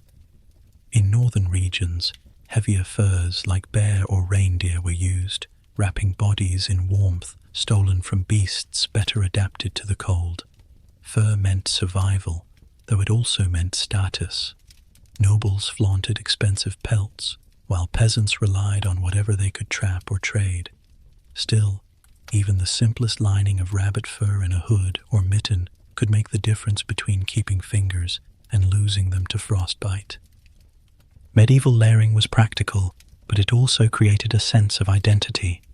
Clothing spoke of status, wealth, and occupation, but in winter, survival leveled many distinctions. A lord might wear velvet trimmed in ermine, while a peasant wore rough wool patched with scraps, but both wrapped themselves in layer after layer when frost thickened on the fields. Soldiers marching to war in winter wore padded gambesons under mail, with cloaks draped across shoulders. Monks wrapped themselves in heavy habits, cowls pulled low. Children wore oversized cloaks inherited from older siblings, hoods too big, sleeves too long, but they survived because of them. Every family, regardless of rank, knew the art of dressing in layers, of conserving every scrap of heat. Textile technology shaped survival. Fulling mills thickened wool by pounding it in water, creating dense cloth resistant to wind. Weaving techniques allowed for tighter fabrics, warmer garments. Dyes not only added color, but sometimes altered texture, making fabrics heavier or more water-resistant. In regions with harsher winters, garments were layered thicker, sometimes so much so that movement became clumsy. Yet clumsiness was preferable to freezing. Medieval people dressed not for elegance, but for endurance. Even the noblest lady swathed herself in layers of wool and fur when the stone floors of her hall turned icy beneath her feet. The cultural significance of cloaks and layers went beyond survival. Cloaks symbolized protection in stories and legends. Heroes donned cloaks to journey into the unknown. Kings bestowed cloaks as marks of honor, and in Christian tradition, saints were remembered for cloaks torn in half to share with the poor. These garments were not only practical, but symbolic of warmth, generosity, and community. To wrap another in your cloak was to shield them not just from cold, but from hardship. In a world where winters were long and merciless, cloaks became metaphors for compassion as much as tools for survival. At night, layers served again. Cloaks doubled as blankets. Beds were covered with woolen spreads, animal hides, and furs piled high. Families slept together, conserving heat under shared coverings. A peasant family might sleep 5 to a bed, wrapped in layers of wool and fur beneath a sod roof, breathing warmth into one another. A noble family might enjoy feather mattresses and fur coverlets, but the principle was the same, layering against the night. To undress fully was rare in winter, for cold air was merciless. Layers remained close even in sleep, the body cocooned in every resource at hand. Travel tested clothing even further. On horseback or on foot, cloaks were wrapped tight, boots stuffed with straw for insulation, hoods pulled low. Travelers carried extra layers, for nights in the open were deadly without them. Snow crusted on cloaks, turning them stiff and heavy, but inside the layers, warmth remained. To survive a journey meant understanding how to dress strategically, how to trap heat while keeping out wetness. Wool and fur excelled at this, making medieval travelers masters of layering long before modern mountaineers rediscovered the technique. Even in death, layers mattered. Burial shrouds of linen, woolen coverings, and sometimes fur-lined cloaks accompanied the deceased. Archaeological finds reveal bodies wrapped in the same fabrics that once saved them in life, testimony to the value of these materials. Textiles were so precious that wills listed cloaks and gowns as inheritance, passed down from one generation to the next. Clothing was survival wealth, no less valuable than tools, livestock, or land. When you imagine yourself in a medieval winter, picture the layering not as quaint costume, but as deliberate survival strategy. The chill of stone castles, the drafts of wooden huts, the open fields whipped by icy winds, all demanded clothing that turned the body into its own hearth. Linen to wick moisture, wool to trap heat, fur to block wind, cloaks to wrap it all together. Hoods pulled low, gloves stuffed with scraps of fleece, boots lined with straw. Each layer mattered, each one another barrier against the killing cold. In the art of dressing, medieval people showed as much ingenuity as in their architecture or farming, creating survival systems from what the natural world offered. Step outside into the snow, wrapped in these layers, and you feel the wisdom of their choices. The cold still bites, wind still howls, but the layers blunt the edge, You can work, walk, endure. Inside by the hearth, you loosen the cloak, but you never discard it. At night, you spread it across your family, an extra quilt against frost. Clothing is no longer mere fabric. It is lifeline, shelter, and survival. Medieval people did not have the luxury of fashion over function. They layered like survivalists because they were survivalists, every cloak and hood proof that human ingenuity could turn wool, fur, and linen into armor against the frozen dark. You lie down in a medieval bed and discover almost immediately that it is not a simple place of rest, but a fortress against the night. Winter presses hard at the shutters, rattling through cracks in the walls, snow piling high outside, frost forming even on the inside of windows. There is no furnace humming, no radiator glowing, no heated mattress pad humming beneath you. In this age, the bed itself is the final shield, the last line of defense, the fortress that holds the body's warmth against the cold that seeps through earth and stone. Medieval people understood the bed as more than furniture. It was an engineered survival tool, a place where architecture, fabric, and community combined to create a microclimate of warmth in a season determined to steal it away. The most common medieval bed for peasants was little more than a mattress stuffed with straw, reeds, or rushes. To call it a mattress is generous. Sometimes it was just a sack or tick, a rough linen or hemp casing filled with dried plant matter, laid directly on the floor or on a simple wooden frame. Over time, the straw flattened, broke apart, and collected moisture, becoming home to pests. Families shook it out, refilled it, or burned it, and replaced it entirely. Yet, for all its imperfections, the straw mattress was an effective insulator. Straw trapped air, creating pockets that held heat. To lie on straw was to place a barrier between your body and the frozen earth beneath. It might scratch and rustle, but it kept you alive. For the wealthier, feather beds offered greater comfort. Down plucked from geese or ducks created a mattress soft and luxurious, cradling the body in warmth. These feather mattresses were precious heirlooms, passed from generation to generation, sometimes specifically mentioned in wills. A feather bed was not only a place to sleep, it was wealth, security, and proof of prosperity. Unlike straw, feathers retained loft longer, molded to the body, and trapped heat more effectively. For a noble in a drafty stone chamber, lying in a feather bed beneath heavy covers meant the difference between shivering through the night and sleeping in relative comfort. The communal aspect of sleeping magnified the fortress effect. Few people in the Middle Ages slept alone, especially in winter. Peasant families huddled together on one bed, parents, children, and sometimes even grandparents piled into the same space. The collective warmth of multiple bodies created insulation greater than any blanket. Children who might have frozen alone survived pressed between parents and siblings. Infants were swaddled tightly and tucked at their mother's side, warmed by shared heat. Even animals sometimes joined, dogs curling at feet, cats nestled by shoulders, their small bodies contributing precious degrees of warmth. In castles and manors, servants often shared beds, sleeping 2 or 3 to a mattress for the same reason. To share a bed was not simply about space or intimacy. It was about survival.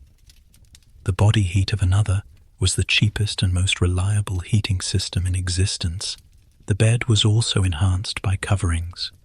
Blankets, quilts, and coverlets made from wool or fur were layered thickly.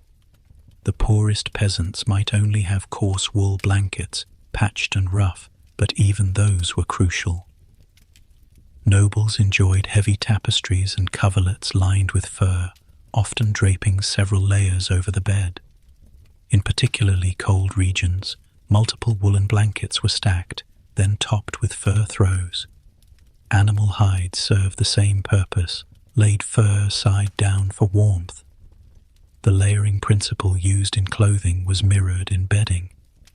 Every fabric, every pelt, every layer of feathers or straw contributed to the microclimate of the bed, turning it into a survival chamber when frost crept across floorboards and walls.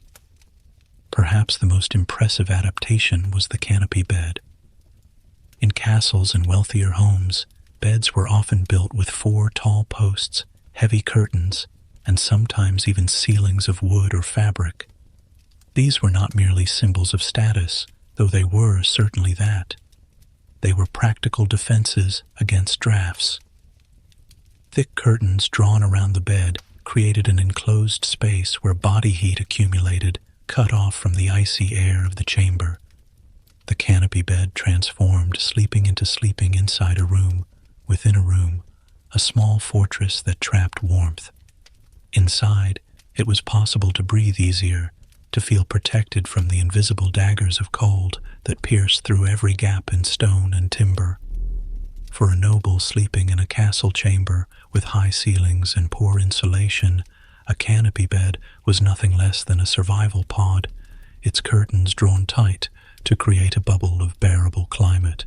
In monasteries, communal dormitories created similar effects without canopies. Dozens of monks slept side by side, their heavy woolen habits still worn under blankets, body heat mingling across the space. Beds were narrow, sometimes no more than pallets, but survival was not about comfort. It was about shared endurance. In villages, sleeping lofts were built under roofs, closer to the heat that rose from the hearth below. Children often slept in these lofts, where warmth pooled, while parents stayed on lower mattresses closer to fire pits. Again, the bed was not simply an object, but part of a household's survival design, integrated into architecture and daily life. Winter survival also meant keeping the bed dry. Dampness was as dangerous as cold, and medieval people worked constantly to manage moisture. Straw mattresses were changed regularly, sometimes mixed with herbs like lavender or wormwood, which repelled pests and added pleasant scents. Feather beds were beaten and aired. Wool blankets were brushed, not washed, to preserve oils that resisted damp. Fires were banked to keep smoke drifting upward, drying rafters and bedding alike. In regions where snow blew through cracks in the roof, beds were strategically placed to avoid drifts. Bed canopies were drawn not only for warmth, but also to shield against falling frost from the ceiling. Every adjustment, every practice, was part of an ongoing war against the twin dangers of cold and damp. The bed as fortress also had cultural significance.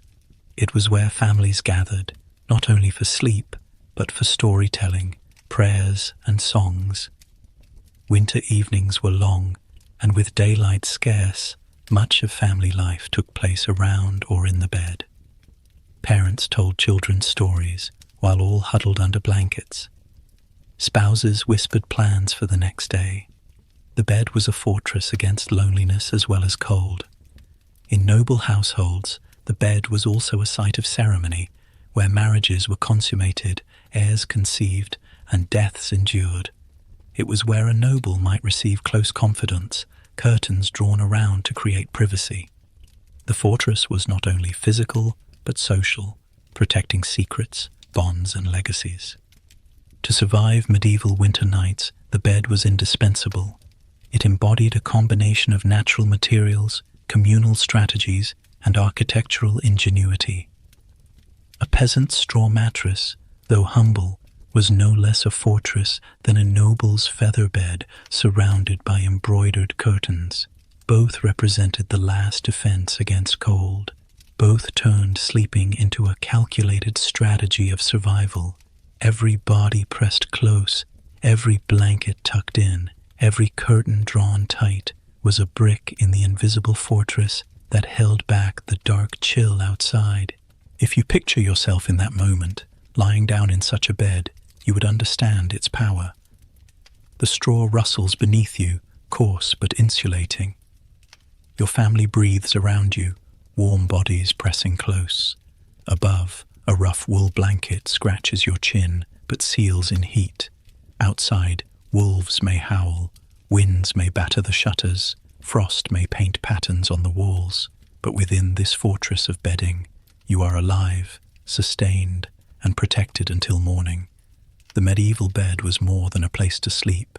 It was the ultimate stronghold against winter, a fortress built not of stone, but of fabric, straw, feathers, and flesh. And in the long fight against freezing to death, it was often the deciding factor between survival and surrender. The nights of a medieval winter could be merciless. Imagine lying down after a day of hauling wood, tending animals, or working in a drafty stone hall, your body aching, your hands cracked from cold water and frostbitten air. You slip into bed, but instead of warmth, you find the sheets stiff with chill, your bones trembling before you've even closed your eyes. Without some trick, without some clever cheat, sleep would never come. This is where ingenuity met necessity. Medieval people did not passively endure freezing nights. They armed themselves with practical hacks to turn the bed into a place of refuge. Heated stones, iron pans, bed warmers, and improvised tricks became weapons against the frost, small acts of defiance in the ongoing battle to survive a winter that wanted nothing more than to freeze you in place. The idea of warming a bed before climbing into it was simple but transformative. One of the most effective methods was the use of heated stones. Large, smooth rocks were placed in the hearth during the evening, left to absorb the steady heat of glowing coals and flickering flames. When bedtime arrived, the stones were pulled from the fire with tongs, wrapped in cloth or slipped into a wooden box to prevent burns, and placed beneath blankets or at the foot of the bed. The stone radiated warmth for hours, slowly releasing heat into the enclosed space, creating a pocket of comfort where there would otherwise be icy shock. Families learned to select the right stones, ones dense enough to hold heat, but smooth enough not to crack under thermal stress. A properly heated stone could mean the difference between tossing and turning in misery or drifting into a deep sleep. The wealthy refined this technique into something even more sophisticated with bed warmers. These were shallow pans, usually made of iron, brass, or copper, fitted with long wooden handles and lids perforated with tiny holes. Glowing coals or embers were shoveled from the hearth into the pan, and then the warmer was slid back and forth between the sheets. The motion not only radiated heat, but also drove out dampness, leaving the bedding toasty and inviting. In noble households, servants performed this ritual before their masters retired, warming the bedchamber itself with braziers and then gliding the bed warmer across linen sheets until the sleeping space became a cocoon of comfort. The faint scent of wood smoke lingered in the fabric, a reminder of how closely fire and survival were intertwined. For the commoner, such devices were rare luxuries, but the principle, heat carried from the hearth to the bed, was universal. Improvisation filled the gaps where luxury could not. Not everyone could afford a brass pan or even spare coals, but everyone could find stones.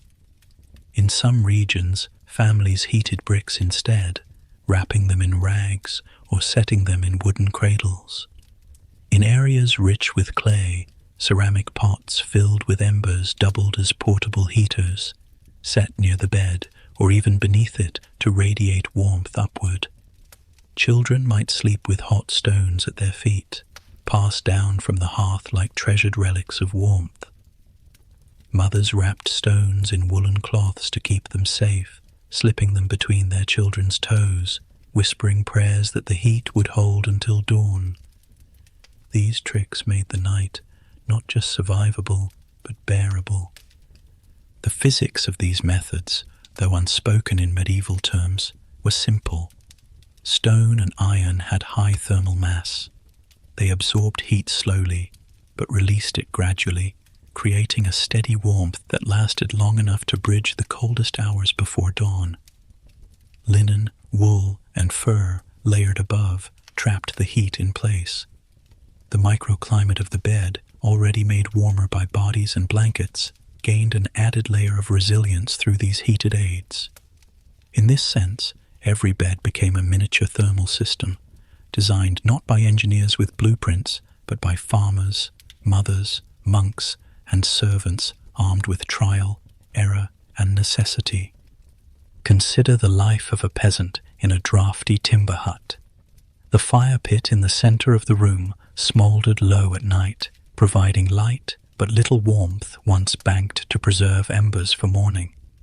The hut's roof leaked wind through the thatch, and frost crept along the edges of rough plank walls. In such a place, heated stones were lifesavers. A family might heat several, placing one under their shared straw mattress, another at the foot of the bed, perhaps even one in a small pot near the wall to push back the drafts. Children pressed close to the warm lumps, sighing in relief as they drifted off. The ritual of preparing the stones became as vital as locking the door or saying evening prayers. Without it, sleep meant shivering and waking stiff, sore, and weakened for the work of the next day. In monasteries, where large dormitories filled with rows of narrow beds housed dozens of monks, heated stones and pots of coals lined the walkways.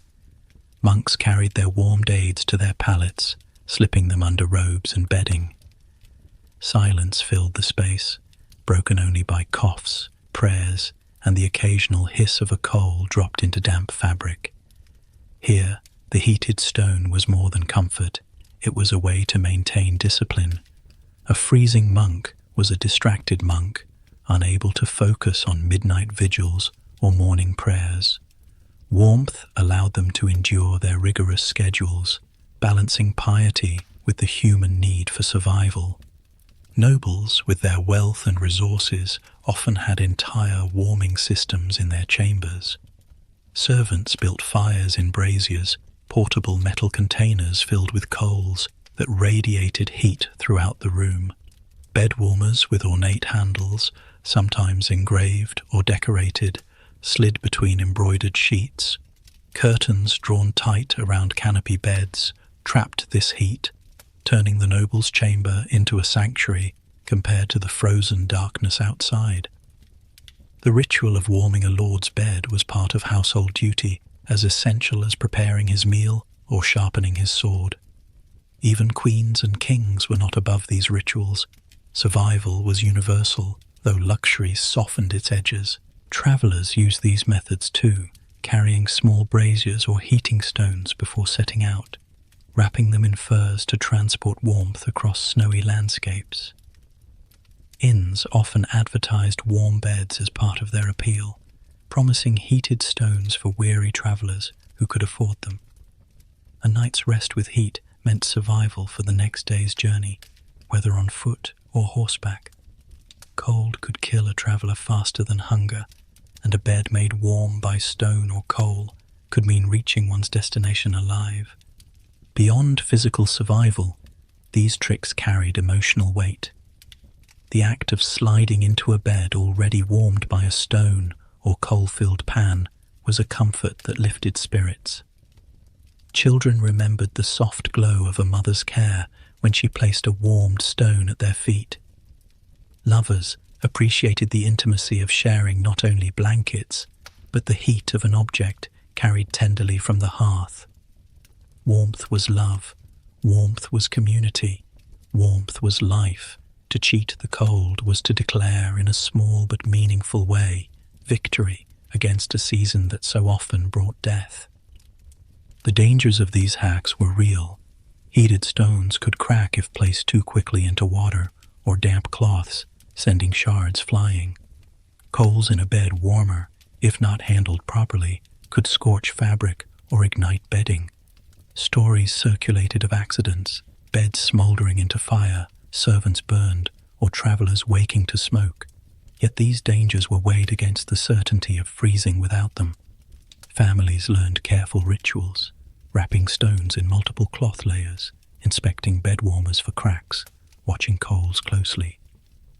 Knowledge passed down through generations refined these hacks into trusted traditions.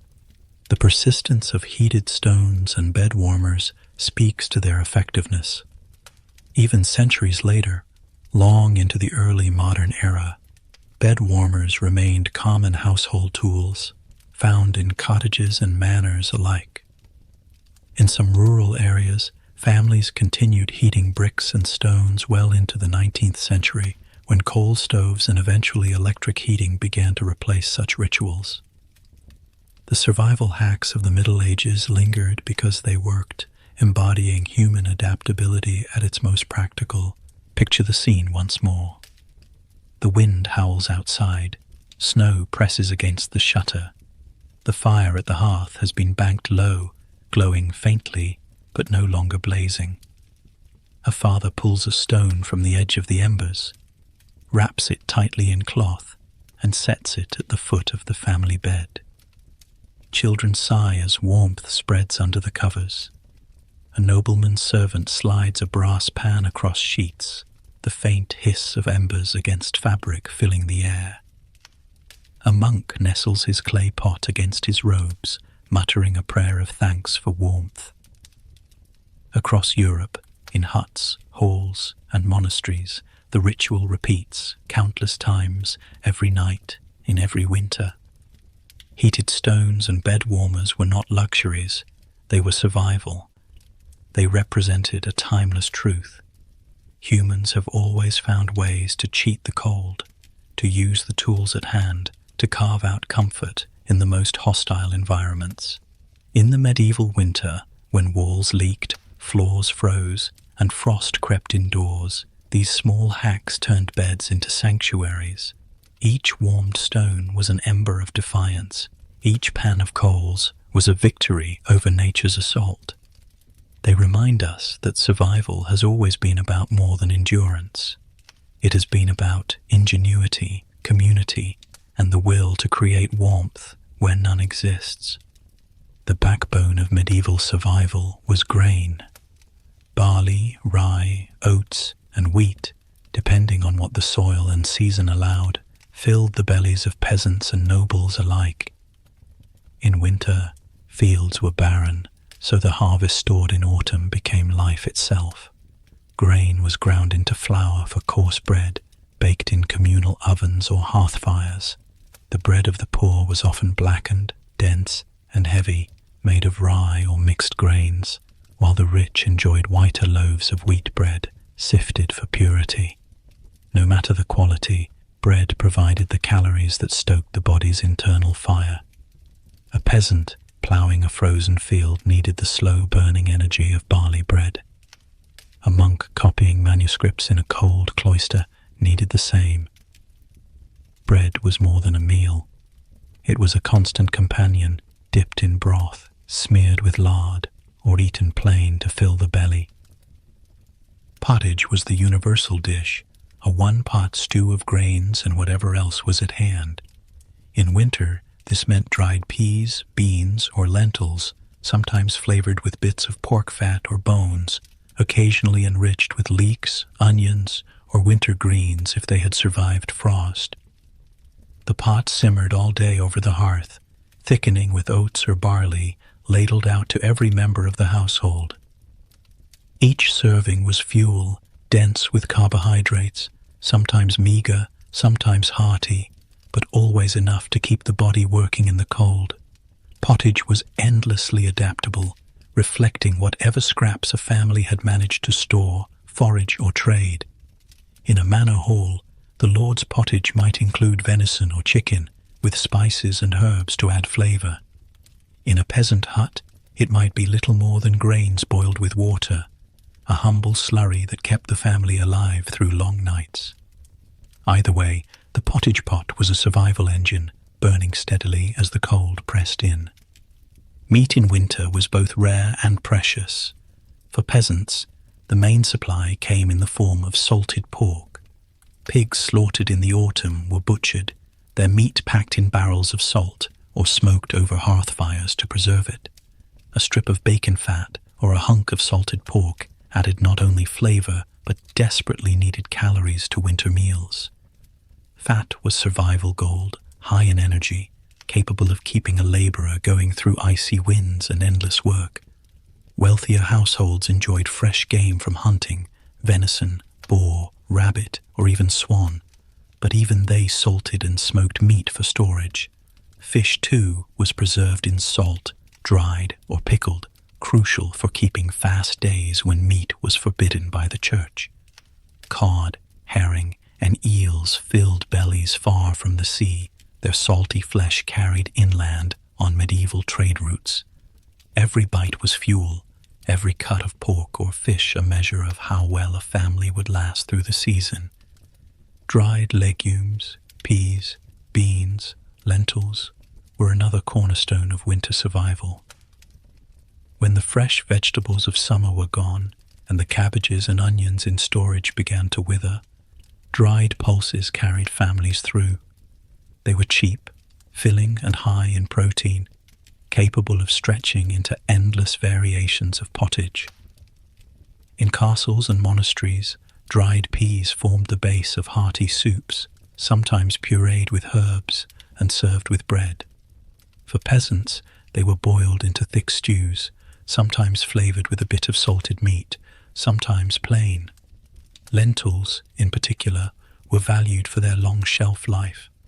A sack of dried peas in a cottage corner was as valuable as gold in January, when snow covered the fields and famine always lurked. These humble legumes were survival food at its finest, simple, sustaining, and dependable when the land gave nothing else. Winter also demanded drink, not only for hydration, but for calories. Mead, ale, and cider were staples. Water was often unsafe, carrying disease, so fermented drinks provided safer alternatives. Ale brewed from barley or oats was low in alcohol, but rich in calories, filling the belly and fueling labor. Monasteries became famous for their brewing, supplying beer that was nourishing enough to be called liquid bread. Mead made from fermented honey was sweet and warming, more common among the wealthy but present in peasant festivals and gatherings. Cider pressed from autumn apples, carried into winter cellars, provided another caloric drink. In the freezing months, these beverages were more than refreshments. They were survival tonics, providing energy, hydration, and comfort when the body cried out for warmth. Dairy played a supporting but vital role. Milk was often scarce in winter, as cows calved in spring, but butter and cheese carried over from the autumn churn. Salted, smoked, or hard cheeses lasted months, adding protein and fat to the diet. Butter, when available, was spread on bread or melted into pottage, its fat adding richness to otherwise meager meals. In noble houses, cream and fresh cheese graced tables even in winter, but for peasants, the survival value of a small block of cheese could not be overstated. Cheese was compact, durable, and nourishing, a perfect fuel for survival when fields were barren. Winter vegetables, though limited, were not absent. Root crops like turnips, parsnips, carrots, and onions stored well in cellars and provided bulk for meals. Cabbages, harvested in late autumn, could last through part of winter if carefully stored. Garlic and leeks added both flavor and health benefits, warding off illness when the body was already weakened by cold. Foraged greens like nettles or sorrel might make appearances, even in cold months, though sparingly. These vegetables, humble and earthy, supplemented the diet with vitamins that, though unrecognized as such, kept scurvy and malnutrition at bay. They were not glamorous, but they were survival in edible form. Preservation was the unifying theme of winter food. Every autumn, families prepared.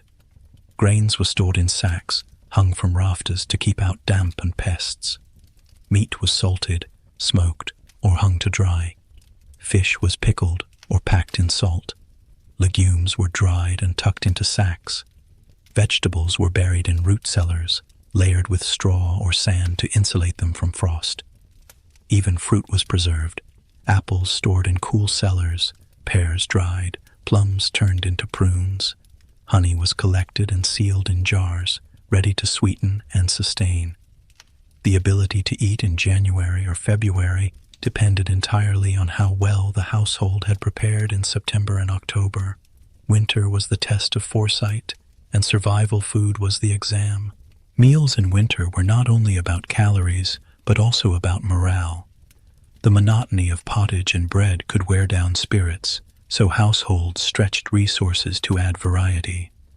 Spices, when available, masked the taste of salted meat. Herbs like thyme, sage, or parsley, dried in summer, were sprinkled into soups. Ale was brewed with hints of honey or fruit.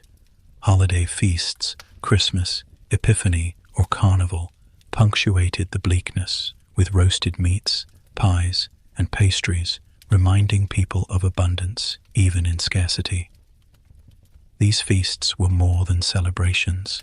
They were psychological fuel, convincing families and communities that survival was not only possible, but worth striving for. The calorie count of medieval diets was high compared to many modern diets, simply because physical labor and cold demanded it. A peasant working outdoors in midwinter could consume up to 4,000 calories a day, much of it from bread, ale, and pottage. Monks, despite vows of austerity, often consumed similar amounts, the cloister no less cold than the field. Nobles, less active but still surrounded by cold stone, indulged in rich meals, their bodies equally dependent on the fuel of grain, meat, and fat. Calories were survival currency, and winter meals were the bank that supplied them.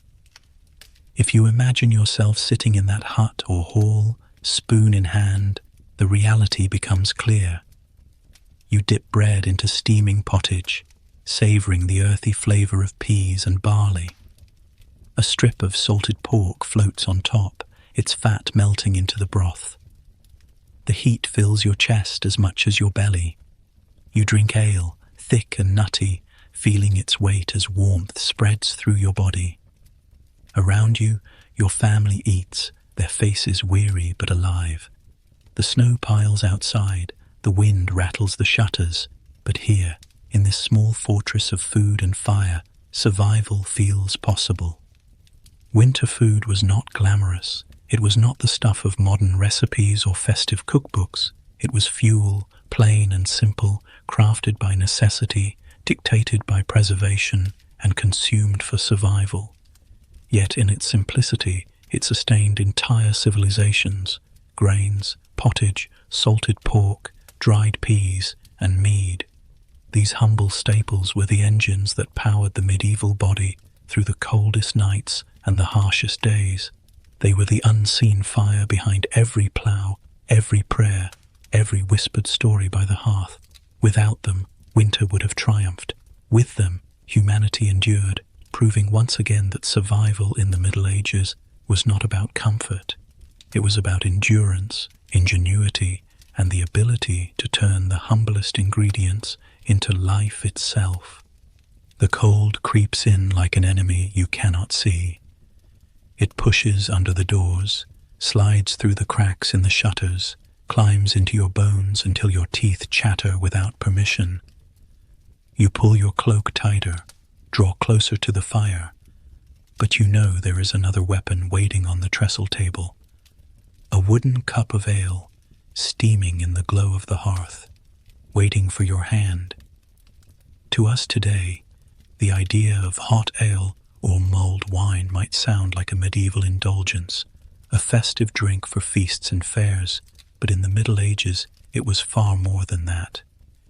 These drinks were medicine, energy, and survival all poured into a cup. Without them, a long winter would have been unbearable. With them, bellies stayed warm, spirits stayed strong, and bodies endured the brutal months when food was scarce, the wind was cruel, and the nights seemed endless. Ale was not optional in medieval life. It was the drink of peasants, monks, nobles, and children alike. Water was often unsafe, drawn from rivers or wells contaminated by waste, and drinking it could bring disease. Brewing ale, even at a low alcohol content, made it safer. The boiling process killed bacteria, and fermentation added not just calories, but a layer of preservation. In villages across Europe, every household brewed its own ale, often in small batches, consumed quickly before it spoiled. The result was not the strong beer we know today, but a lighter, nourishing drink, sometimes called small ale, that provided hydration and energy. In winter, when bodies burned calories simply to stay alive, ale became as essential as bread. The calories hidden in that foamy cup were significant. Made from barley, oats or rye, ale was liquid grain, carrying carbohydrates and even proteins left behind by the brewing process. It filled the stomach, staved off hunger, and added warmth to weary bodies. A peasant rising before dawn to tend animals in the snow drank ale with his breakfast of coarse bread. A monk shivering in a stone cloister sipped ale with his midday meal, the rich, yeasty liquid bolstering his strength for hours of prayer and work. For the wealthy, ale could be flavored with herbs or honey, but even the simplest brew was a lifeline. It was called liquid bread for good reason. In winter especially, when fresh food was scarce and every calorie mattered, ale was a survival tonic. Yet ale was not always consumed cold. In winter, families discovered that warming their drink transformed it into a new kind of remedy. Heated over the fire, ale became soothing, its warmth spreading through chest and belly, its flavors mellowed by the heat. Sometimes spices were added, cinnamon, nutmeg, cloves, or ginger, rare imports that reached medieval Europe through trade routes stretching to Asia. These spices were expensive, yes, but when they could be afforded, they turned a simple drink into a potent cure. The warmth of the liquid combined with the bite of the spices was thought to ward off illness, comfort sore throats, and restore strength to the weary. It was more than comfort. It was a medieval form of medicine in a mug. Mulled wine occupied a similar role, especially in noble households. Wine itself was a marker of wealth and status, more common in southern regions like France, Italy, and Spain, but carried north through trade. In winter, wine was heated and mixed with spices, sugar, or honey, creating a rich, aromatic drink known as Hippocras. It was named after the Greek physician Hippocrates, whose influence on medieval medicine was immense, and the drink was considered not just enjoyable, but medicinal. Warm wine was thought to balance the humors of the body, aiding digestion and combating the cold. The scent of cloves and cinnamon rising from a cup of Hippocras was as much a sign of health as it was of luxury. Nobles drank it at feasts, monks prescribed it in cloisters, and physicians recommended it to patients. For peasants who could not dream of affording wine and spices, ale served the same purpose, proving that whether you were poor or powerful, a hot drink was an anchor in winter. The cultural significance of these drinks cannot be overstated. In village taverns, alehouses, and inns, hot ale became the centerpiece of communal life. Imagine weary travelers stepping in from the snow, stamping frost from their boots, their hands numb, their faces raw from icy wind. The innkeeper sets a steaming mug of spiced ale before them, and in that moment, survival feels achievable again. The fire crackles, voices rise, and warmth spreads not only through bellies, but through conversation. Ale and wine were survival tonics not only for the body, but for the spirit. They created community, binding people together in shared endurance against the cold. Even the church acknowledged the necessity of drink in winter.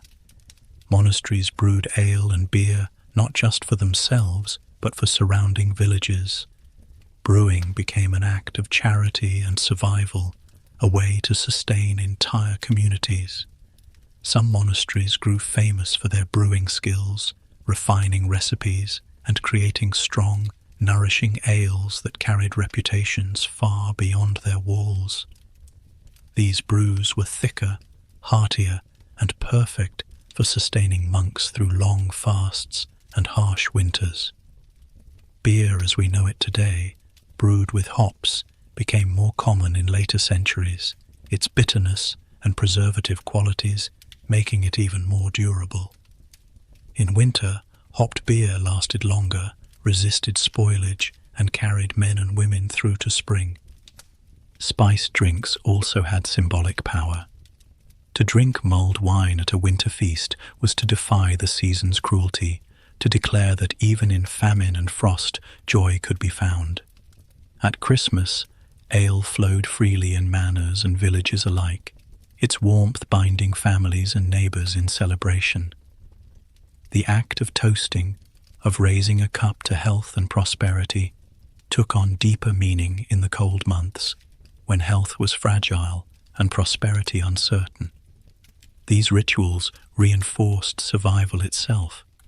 Drinking together was a reminder that no one faced the winter alone. Beyond calories and comfort, hot ale and mulled wine carried medicinal reputations.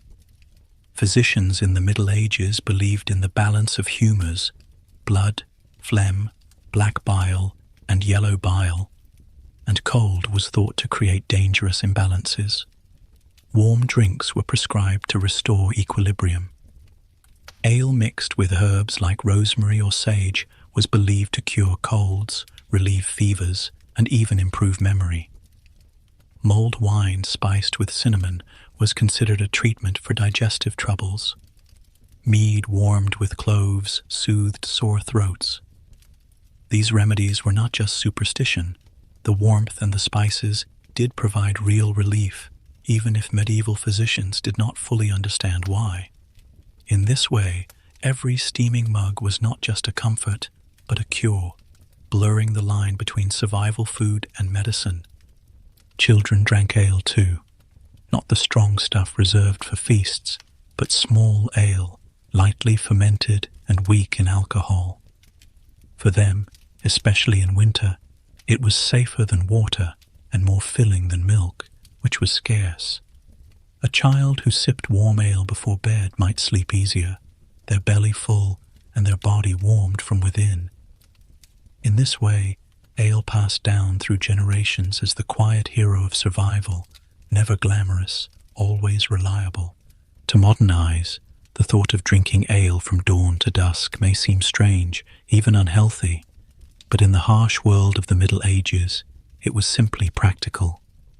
Ale and beer kept communities alive. Mulled wine soothed the nobility and clergy. Mead sweetened ceremonies and festivals. All of them, warmed and spiced, turned the bleak months into something survivable. They were liquid fire, carried in mugs, and shared by hands that trembled with cold. Picture again that winter night. Snow piles high against the shutter. The fire burns low, casting more smoke than heat. Your stomach aches from the labour of the day, your fingers stiff, your body drained. You lift a cup of hot ale, feel the steam kiss your face, the warmth spread through your chest. Around you, your family, your neighbours, perhaps even strangers do the same. Together you drink not just for taste, not just for ritual, but for life itself. The ale fills you with energy, the wine soothes your mind, the mead sweetens your despair. For one more night, the cold is kept at bay. This is why ale, beer, mulled wine, and spiced drinks were not luxuries in the medieval winter. They were tools of survival. They were as essential as cloaks, as crucial as hearth fires, as dependable as bread. They were the liquid warmth that kept bodies alive and bellies full, turning frostbite into endurance and despair into hope. Every steaming mug was an act of defiance, every shared drink a reminder that humanity, armed with ingenuity and a cup of spiced ale, could outlast even the cruelest of winters. Medieval winter was merciless. Thick stone walls in castles and thin, Wattle and daub walls in peasant huts did little to hold in heat. Fires roared in hearths, but smoke escaped through unsealed rafters and gaps, leaving rooms draughty and cold. Families slept together under piles of straw mattresses, wrapped in wool, cloaks, and furs, but even that was not always enough to stave off frost. Every calorie burned mattered.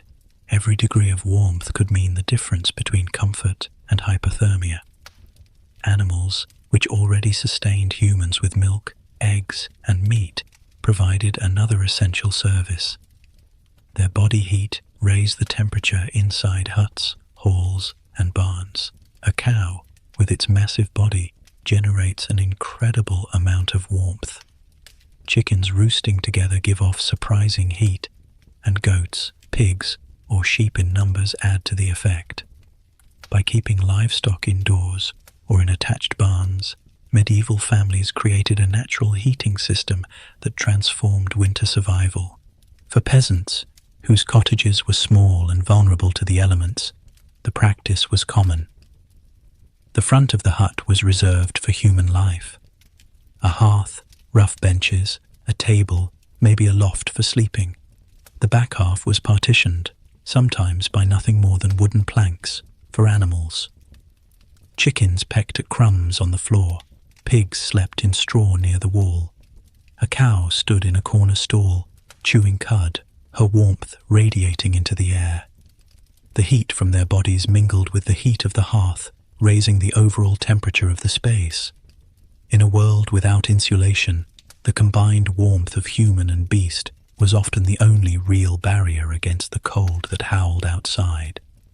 Children might fall asleep to the sound of bleating goats or the restless shifting of a horse. Families woke to the smell of manure, hay, and smoke, a pungent but familiar perfume of survival. Monasteries and farmsteads were designed with this principle in mind. Barns were attached directly to homes, often under the same roof. This was not laziness or poor sanitation. It was strategy. By building living quarters and stalls together, the warmth of animals bled into sleeping areas, making the entire building more habitable. The floor plan of many medieval farmhouses reflects this priority, with humans and livestock sharing proximity for mutual survival. Monks, bound by vows of poverty and austerity, did not live in luxurious heated cells. Their cloisters were cold, draughty, and made of stone. But in farm monasteries, the animals were housed in ways that allowed their warmth to drift into workspaces and dormitories. It was not glamorous, but it was effective. Nobles, despite the grandeur of their castles, faced the same reality. Stone is beautiful, but stone is also cold. Massive hearths were built to warm great halls, but even roaring fires left corners and chambers freezing. In some keeps, livestock were kept in ground-floor chambers beneath sleeping quarters. The heat from their bodies and the smoke from fires below would rise upward, warming the rooms above. Horses in stables attached to the castle complex contributed warmth as much as they provided transportation. Even among the wealthy, the practicality of animal body heat was not dismissed. In harsh climates, survival strategies united serfs and lords in methods that were humble but necessary. The science behind it, though not formally understood at the time, is simple. A cow can generate as much as 3,000 BTU-s of heat per hour, equivalent to a small heater. Chickens roosting together give off enough warmth to keep frost from forming in a closed coop. Pigs, notoriously warm-bodied, add significant heat to an enclosed space. Multiply these animals in a shared environment, and the effect becomes undeniable. A draughty hut with only a hearth might hover just above freezing. Add 2 cows, a pig, and a flock of chickens, and suddenly the air is warmer, more livable, less hostile. Medieval people may not have had thermometers, but they had experience. They knew when the animals came in close, survival was more certain. This mingling of human and animal life shaped medieval culture as well. Daily rhythms revolved around the care of animals, and in winter, that care was intimately bound up with the household itself. Children fed chickens underfoot, while mothers stirred pottage over the fire. Fathers mucked stalls that abutted the family's sleeping area. The warmth of animals was exchanged for protection, shelter, and food. This closeness also carried spiritual symbolism. In the Christian tradition, nativity stories emphasized the presence of animals in the stable, underscoring that divine life was born not in isolation, but among beasts whose breath offered warmth in the cold. For medieval families, this was no metaphor. It was daily reality. The animal in your home was not just a resource, it was a fellow survivor. The downside, of course, was hygiene. Living with animals meant sharing space with manure, pests, and disease. Fleas and lice were common, spreading from beasts to humans and back again. Yet in the balance of survival, warmth outweighed cleanliness. In the deep freeze of January, a warm, smelly hut was far preferable to a pristine but icy one. Medieval survival was not about luxury. It was about enduring, and people accepted discomfort as the price of staying alive. When we look back now and imagine these conditions, it may seem unthinkable, but to them, it was simply practical reality. The choice was not between clean and dirty. It was between warm and dead. The practice extended beyond peasants into more advanced agricultural systems. In alpine regions of Europe, chalets were built with stables below and living quarters above, designed so the heat of cows would rise through the floor. These structures remain iconic today, testaments to medieval ingenuity. In colder climates like Scandinavia, livestock indoors was even more critical, the animals doubling as heaters and companions against the relentless chill.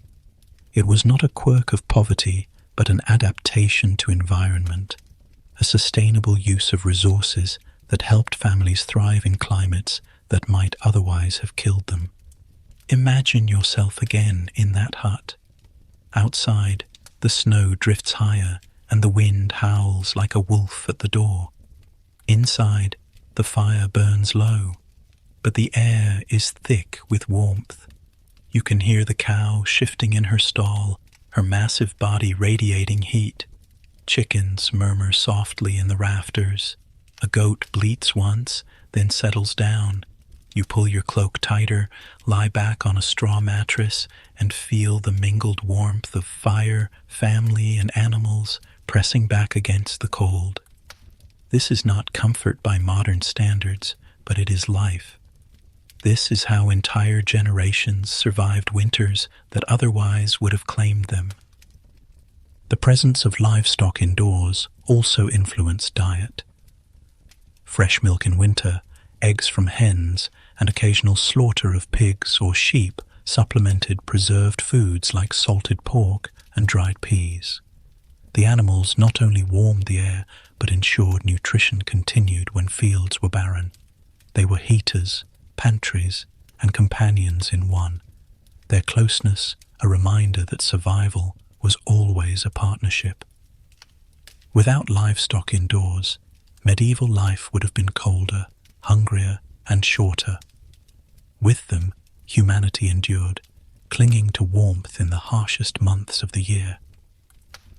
Today, we marvel at central heating, insulated walls, and double-glazed windows, but medieval families had none of these luxuries. They had ingenuity. They had the ability to see warmth where it truly lived, in the bodies of their animals. To us, chickens in the kitchen may seem odd, but to them, it was common sense. A cow in the barn attached to the house was not clutter, but comfort. A goat tethered near the door was not inconvenience, but insurance. In the grand story of survival, these choices carried whole communities through frost, famine, and endless nights of snow. To survive a medieval winter without freezing to death meant accepting that your home was not just yours. It was shared. The hearth gave fire, the bed gave shelter, but the animals gave heat and that heat was life. Without livestock indoors, the story of the Middle Ages would be far shorter, far colder, and far more tragic. With them, families endured, turning barns and huts into living furnaces where human and beast together created the warmth that held back the dark. You step into the great hall of a medieval castle, and the first thing that strikes you is not grandeur, but cold. Stone walls rise like cliffs around you, banners hang stiff in the air, and your breath fogs in front of your face. The massive fireplace at the far end spits and crackles, flames climbing high, yet even with its roaring heat, the vast chamber feels more like a cave than a home. Life in a castle was never as cozy as storybooks make it seem. Drafty, damp, and often bitterly cold, castles were fortresses first and dwellings second, designed to repel invaders, not to comfort their inhabitants. To survive a medieval winter in one of these imposing strongholds required ingenuity, endurance, and a constant battle against the chill that seeped through every stone block. Stone was chosen for castles because it was durable, fireproof, and defensible. Yet those same qualities made it a poor insulator. Thick walls absorbed the cold of winter and radiated it inward. Windows were narrow slits designed more for archery than for light, and even when glazed with horn, oiled cloth, or in rare cases early glass, they let in draughts. Floors of bare stone pulled warmth from the feet, while vaulted ceilings trapped rising heat far above the heads of the people below. In summer, this design kept castles cool, but in the depths of winter it turned halls and chambers into icy caverns. Nobles might rule kingdoms from these walls, but they did so wrapped in furs, huddled near fires, and constantly aware of how bitterly cold their homes could be. To fight back against the cold, castles relied on the hearth. The great hearth was the beating heart of every castle's winter survival strategy. In the main hall, fireplaces could be wide enough to burn entire tree trunks, their flames rising like bonfires indoors. These massive hearths provided light and warmth for meals, feasts, and gatherings, their smoke venting upward through primitive chimneys or open vents in the roof. Still, even the largest fire could not fully heat the enormous stone chambers. Those who sat nearest to the blaze felt the warmth on their faces while their backs remained chilled. Those who sat further away shivered beneath cloaks, their cups of ale steaming in the cold air. The hearth was a beacon, but it was also a reminder of how inadequate fire alone was against the castle's vast, frigid interior. In smaller rooms, more manageable fireplaces were added as castle architecture evolved. Bedchambers, chapels, and solar chambers where noble families spent time were fitted with hearths, each one struggling to carve out a pocket of heat within the stone embrace. Fuel was in constant demand. Forests were stripped to keep the fires burning, and carts of wood rolled through castle gates daily. Charcoal was also used, particularly in portable braziers, which could be carried to different rooms. These braziers glowed with embers, offering concentrated heat to clusters of people gathered around them. Yet charcoal smoke, if ventilation was poor, could be deadly, and stories survive of nobles suffocated in their sleep by poorly placed braziers. Fire was life, but it carried danger alongside its fragile warmth. The cold was not fought with fire alone. Textiles became weapons in the war against drafts. Tapestries were hung on walls, not just as decoration, but as insulation. Thickly woven from wool and sometimes silk, embroidered with scenes of hunting, battles, or biblical stories, these hangings created a barrier between the icy stone and the people within. A wall draped in tapestry felt less like a frozen cliff and more like a living space. The fabric held warmth, absorbed some of the damp, and added colour and softness to otherwise barren walls. Nobles commissioned vast sets of tapestries, not only to display their wealth and status, but to make their chambers survivable in winter. Walking through a hall lined with rich hangings, you might admire the artistry, but the family living there admired their practicality most of all. Floors, too, were armoured against the cold. Rushes and reeds were spread across stone, sometimes mixed with herbs like lavender, chamomile, or mint.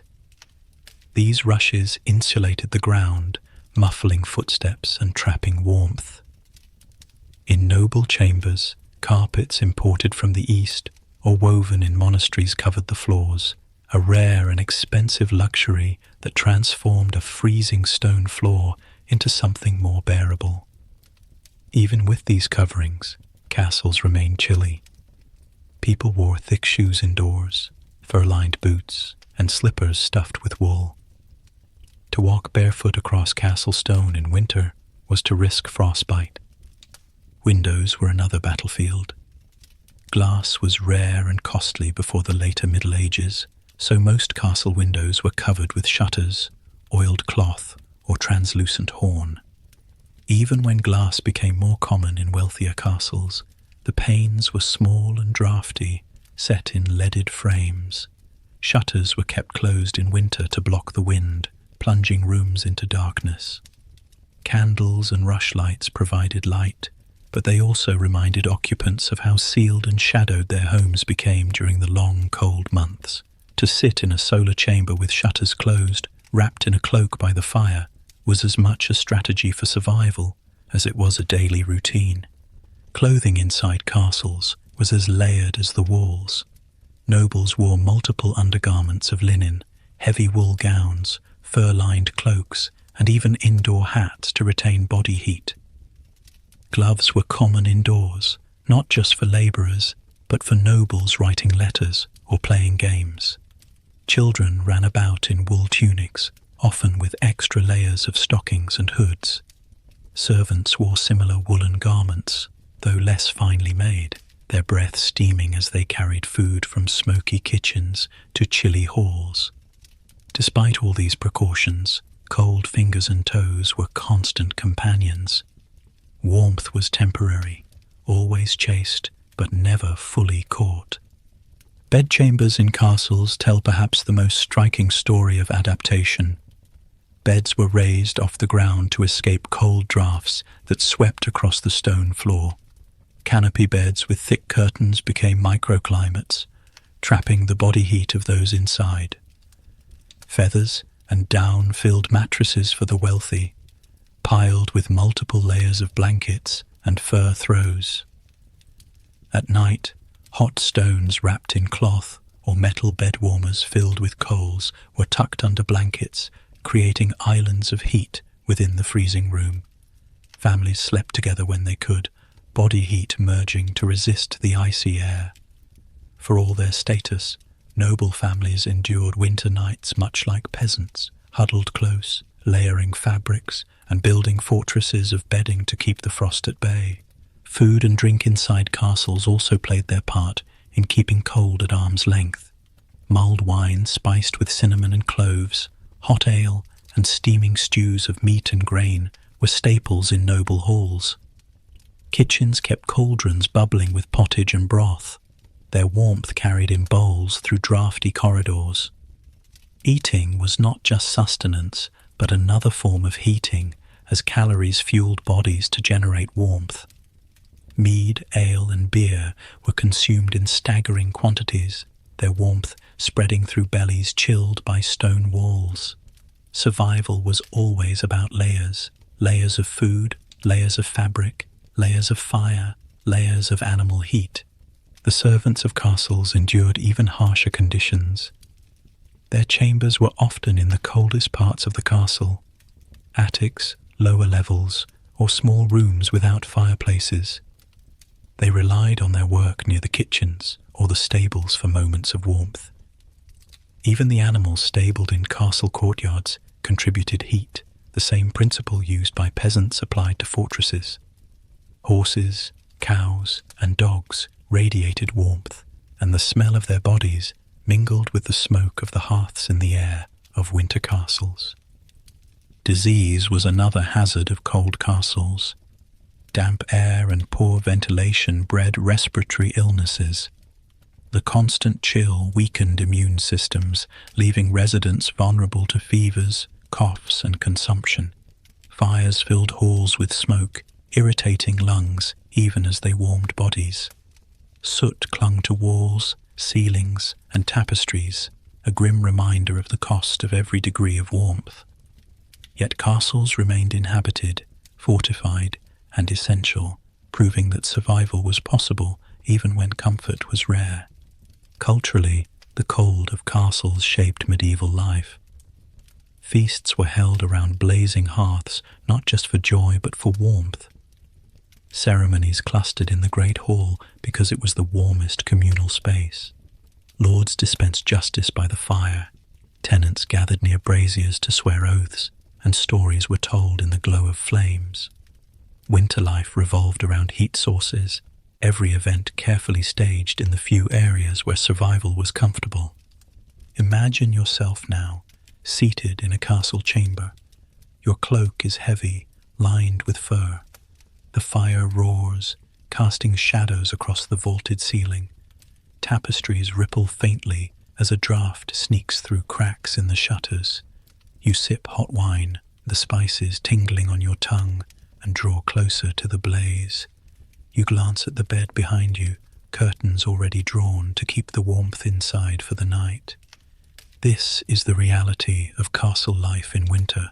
It is not fairy tale splendor, but a constant negotiation with the cold.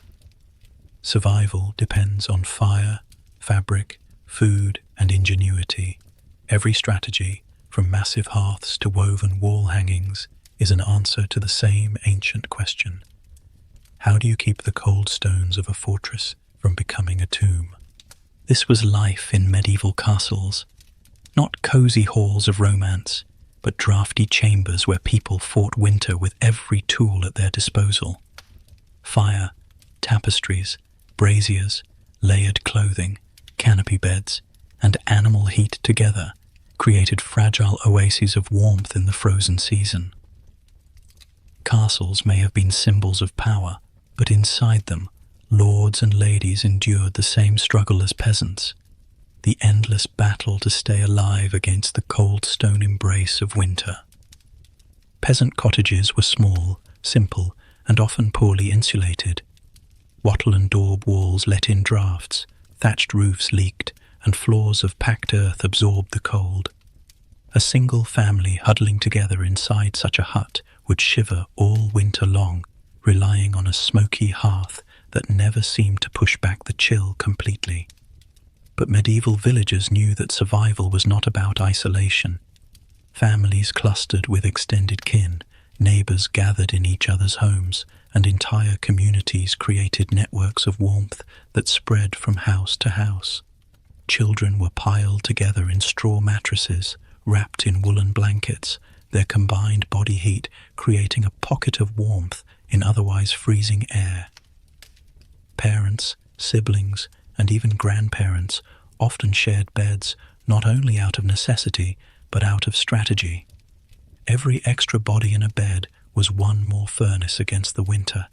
The practice was not seen as strange but as normal, an unspoken contract between family and survival.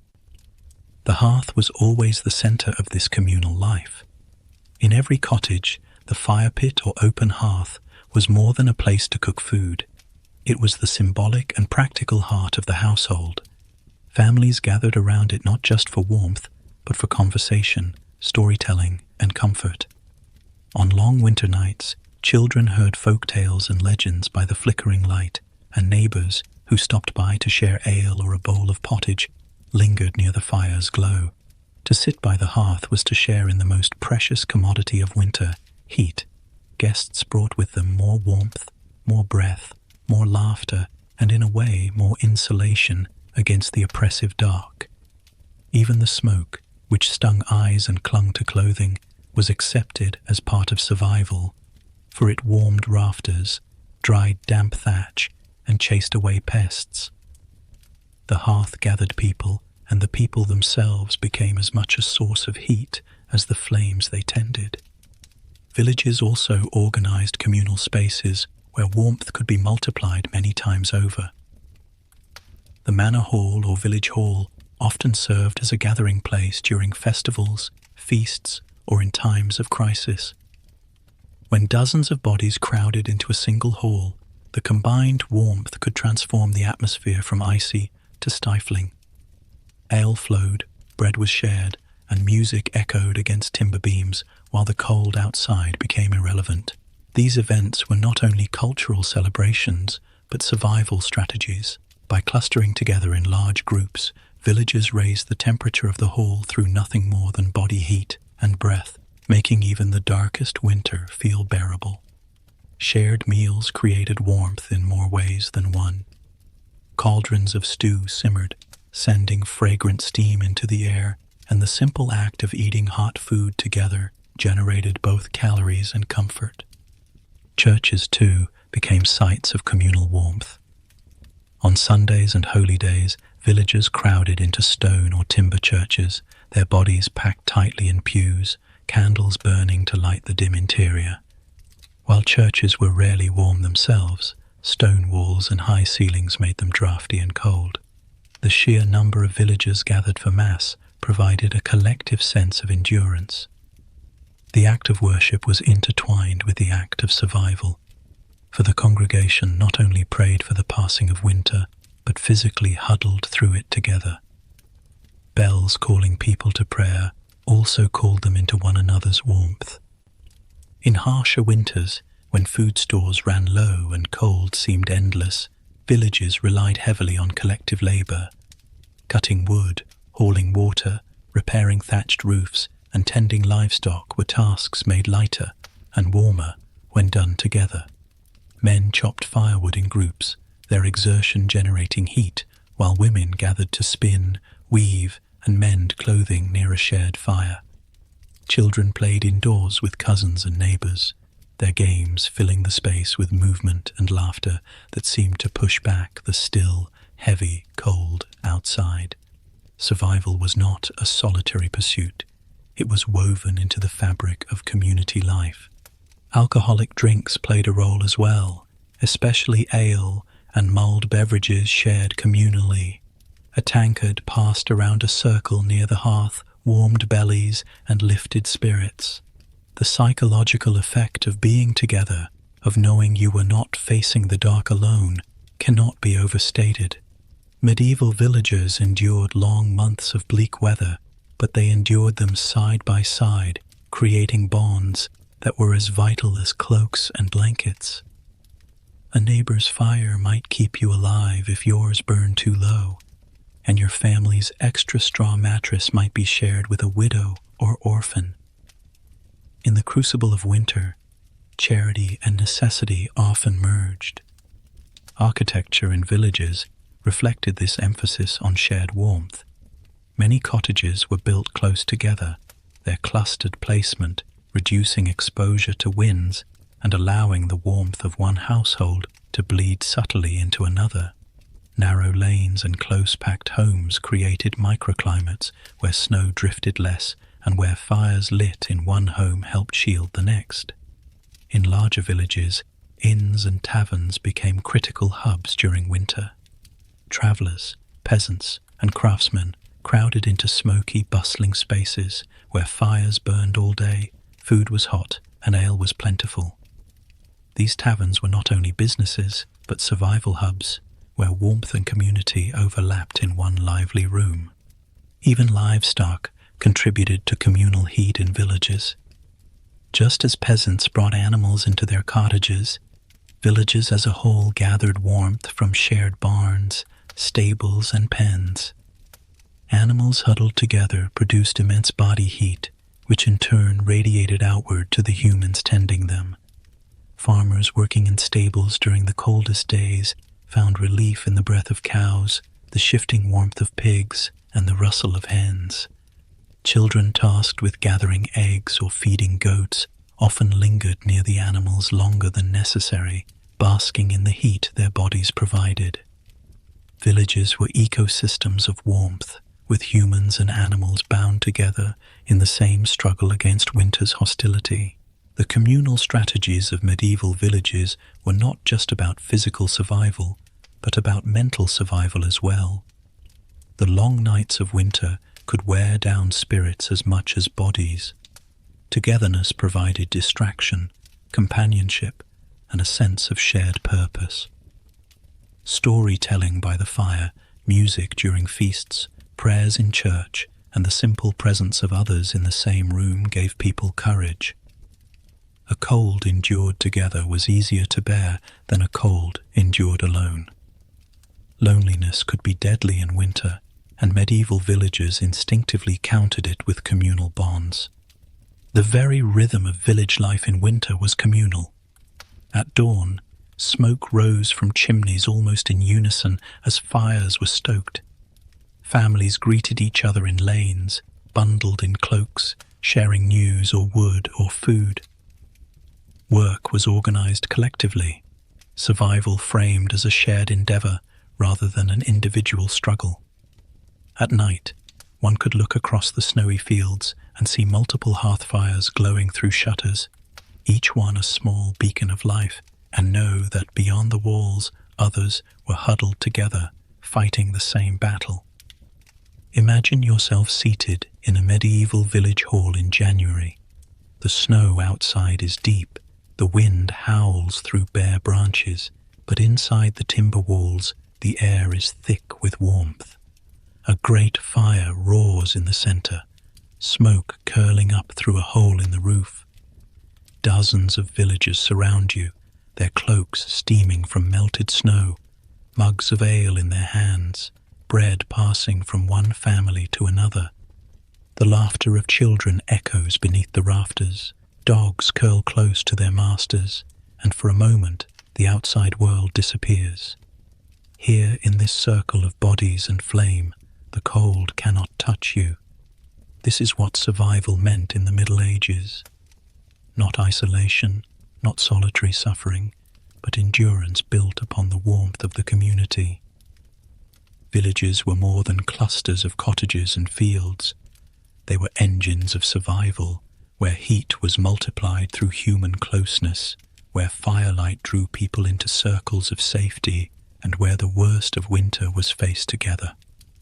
The strategy was simple, yet profound. The warmth of one became the warmth of all. This communal resilience ensured that even in the harshest winters, when snow buried the fields and ice claimed the rivers, the village endured. And as long as people gathered around fires, told stories, broke bread, and leaned on each other, no winter could claim them entirely. The monastery in winter was a world both stark and strangely resilient, a place where stone cloisters echoed with chanting voices and flickering candlelight became the closest thing to warmth. Imagine walking barefoot across a flagstone floor in January, the cold biting so hard it feels alive, creeping through your soles and into your bones. There are no roaring fireplaces for each man, no feather beds piled with furs, no private rooms insulated with tapestries. Instead, survival in a medieval monastery came through strict discipline, carefully managed routines, and the collective endurance of a brotherhood united in prayer and labor. Monks faced the same bitter winters as peasants in villages or nobles in castles, but their way of enduring cold was shaped by vows of poverty, obedience, and community. The story of how they kept warm in those stone sanctuaries is not just a tale of architecture or clothing, but a testament to spiritual resilience and practical survival strategies that still fascinate historians today. Medieval monasteries were designed less for comfort and more for permanence. Built of thick stone, they were meant to withstand centuries, not to provide cozy refuge from the frost. Cloisters, with their open arcades, were beautiful in summer, but in winter became wind tunnels where icy gusts whipped through and froze fingertips folded in prayer. Dormitories were vast shared spaces, unheated for most of the Middle Ages, where dozens of monks slept side by side in wooden pallets or straw-stuffed mattresses. Fires were rare, often prohibited in sleeping quarters, due to the danger of sparks and the monastic embrace of hardship. The chill was relentless, and yet monasteries endured, adapting survival into ritual. Clothing became a monk's first line of defense. The monastic habit was designed for modesty and uniformity, but it also served as insulation. Wool, the most common material, trapped body heat even when damp, making it indispensable in the cold. Layers of tunics, scapulars, and cowls formed a kind of medieval survival gear. A monk in winter might wear a thick woolen robe with linen undergarments, woolen stockings, and a hood that covered his head and shoulders. Sandals, often worn even in winter, left feet exposed, but many monks stuffed straw or rags inside them to provide some barrier against frozen ground. Gloves or mittens, when permitted, were made of coarse wool. Each piece of clothing carried not just practical weight, but spiritual meaning, reminding the monk of humility and the need to endure hardship for the sake of faith. The monastic day was structured around the liturgy of the hours, and this very structure provided warmth in an indirect way. Monks rose before dawn for matins and lauds, gathering in cold chapels lit only by candles. The act of communal chanting and prayer itself generated physical heat, dozens of voices filling the dark with sound, and bodies pressed together in pews. After services, the day was divided into work, study, meals, and more prayer. Physical labor was essential in monasteries, not only as part of their vow to balance ora et labora, prayer and work, but as a way to stave off the cold. Working in fields, chopping wood, brewing ale, or tending animals raised body temperatures in ways that cloistered stillness never could.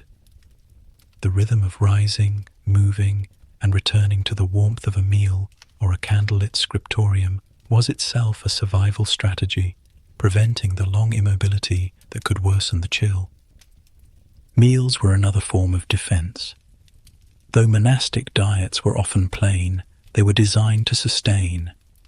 In winter, meals centered on pottage, bread, beans, dried peas, cheese, and in some monasteries, fish from ponds maintained by the monks themselves. Hot soups and stews provided not only nutrition, but internal warmth, and mealtime was often the one part of the day when the body felt truly replenished. Ale and beer brewed within monastery walls provided calories and warmth, and in some orders, spiced wine was consumed on feast days. Fasting rules made winters even harsher, especially when meat was prohibited, but monks learned to maximize the fuel of grains, root vegetables, and pulses. Their communal dining halls, though often draughty, concentrated heat by gathering dozens of men in one space, their collective breath adding warmth to the air. Architecture played a paradoxical role. Monasteries were cold, but they were also cleverly designed to maximize the meager warmth available. Kitchens were placed strategically so that their heat radiated into nearby rooms. Refectories and chapter houses sometimes benefited from this spillover warmth, as did dormitories in later centuries when fireplaces became more common.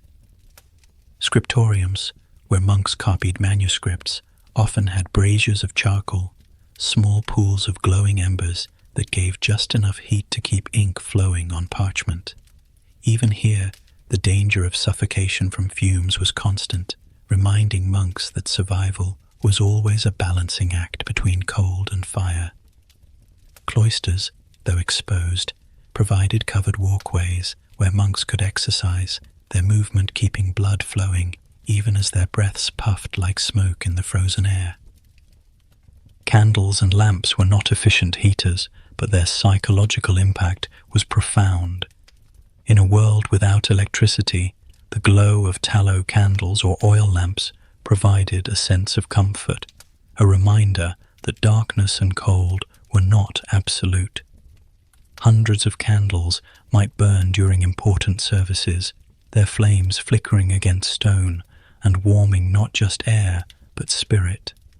Monks saw candlelight as symbolic of divine presence, and in the dead of winter, this symbolism was inseparable from the survival it offered.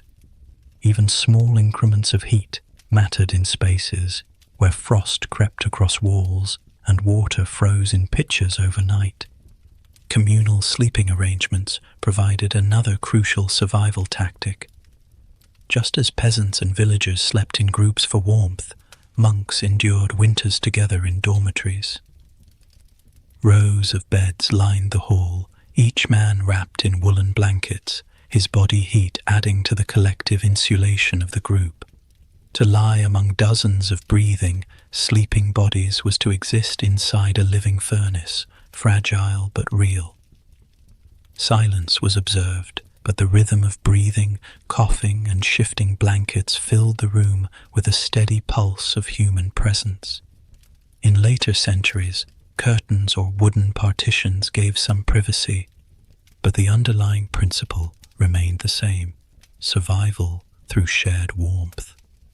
Perhaps the most overlooked survival mechanism in monasteries was spiritual discipline itself. Cold was not merely endured, it was embraced as part of the monastic experience. Hardship was believed to purify the soul, to focus the mind on prayer rather than bodily comfort. Monks saw winter as a trial, a season to mirror the desert trials of saints and martyrs, to shiver through matins, to fast on bitter nights, to copy texts with frozen fingers, was to participate in the suffering of Christ. This mindset turned endurance into a form of devotion, transforming survival into sanctity. When you believe your suffering is sacred, you can survive more than you ever thought possible. Yet monasteries were not indifferent to practical solutions. They built fish ponds that provided food, even in the cold months, stored firewood for winter use, and bred animals whose wool and hides supplied clothing and blankets. Some monasteries even pioneered heating innovations, such as hypocaust systems that piped warm air beneath floors, though these were rare and usually found in wealthy orders. In colder regions, monks harvested ice for storage or learned to insulate food cellars with snow, adapting nature's cold for preservation, even as they battled it for survival. The ingenuity of monastic life lay in this balance, embracing suffering as holy while still engineering ways to make it bearable. Imagine yourself walking into a monastery refectory on a freezing evening. The walls are stone, the air filled with the smell of bread and pottage, and dozens of men sit in silence as scripture is read aloud. Their breaths fog the air, but their bowls steam, and the collective presence of the brotherhood creates a warmth greater than any fire could give. Later, in the dormitory, you crawl under a rough wool blanket, the man beside you already asleep, his body heat radiating faintly toward you. The candle at the far end of the hall flickers once before going out, and you are left with darkness, silence, and the steady heartbeat of a community surviving winter together. Monasteries endured centuries of winters, not because they conquered cold, but because they learned to live with it. Through woolen habits, communal fires, disciplined routines, shared meals, and the spiritual embrace of hardship, monks carved out warmth where little existed. Candlelit halls, smoky kitchens, and chanting cloisters became fortresses against frost, and the power of collective life transformed stone walls from prisons into sanctuaries. Survival in monasteries was as much about the mind as the body, a testament to how discipline and community could preserve not just warmth, but sanity through the darkest, coldest months of the medieval year. Snow in the medieval world was more than just weather. It was both a curse and a resource, a deadly blanket that suffocated fields and villages, yet, paradoxically, could be pressed into service as a tool for survival. To step into a medieval winter was to encounter snow as both enemy and reluctant ally. It drifted against thatched cottages, broke roofs with its weight, and froze rivers that were lifelines of trade. Yet that same snow could be shoveled into cellars, packed around barrels of meat, and even used to insulate food supplies. For peasants, nobles, monks, and travelers alike, snow defined life in the frozen months, testing ingenuity, patience, and endurance in ways that still echo in the imagination of history. Imagine waking in a small village hut as dawn breaks on a January morning. The first thing you notice is silence. Snow has fallen heavy in the night, smothering sound. But as you rise from the straw mattress and peer through a crack in the shutters, you realize the silence hides menace. Drifts climb as high as the windows, the roofline of your neighbor's cottage sagging beneath the weight, and the path to the fields is erased. Snow is not picturesque here. It is suffocating, an enemy that blocks roads, stalls trade, buries tools, and imprisons families inside drafty homes. To medieval peasants, snow meant hunger because fields froze, mills stopped turning, and animals struggled to find fodder. Yet despite this fear, they learned quickly that survival meant adaptation. Snow had to be fought, but it could also be harnessed. Snow was enemy first and foremost because it cut people off from their lifelines. Trade routes became impassable, travelers perished in drifts, and merchants froze alongside their horses. A road clogged with snow was more than inconvenience. It was a severed artery. In villages that depended on markets, snowstorms meant no grain deliveries, no salt, no cloth, and no news. For isolated farms, snowdrifts could trap families inside for weeks, their lives dependent on how well they had prepared in autumn. The psychological weight of snow pressed down just as heavily as the physical. The endless white reminded people of famine, of siege by weather, of divine wrath. Chronicles from monasteries and towns alike often recorded harsh winters with snowfalls as events as catastrophic as battles. A heavy snow could kill just as surely as a sword. Snow was loathed too, because of its destructive power over crops and animals. Even though most medieval harvests were gathered by late autumn, fields covered in snow became useless until thaw.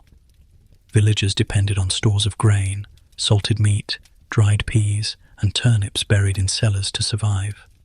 Livestock had to be fed indoors, relying on hay harvested in summer. If snow lingered too long into spring, planting was delayed, harvest shrank, and famine followed. Animals, from cows to chickens, often weakened and died if forage ran out before the thaw. Farmers hated the sight of thick snow, not because it was unusual, but because they knew too well how quickly hunger would follow if it overstayed its welcome. The weight of snow on architecture was another fear. Thatched roofs, though good insulators, sagged beneath heavy snowfall.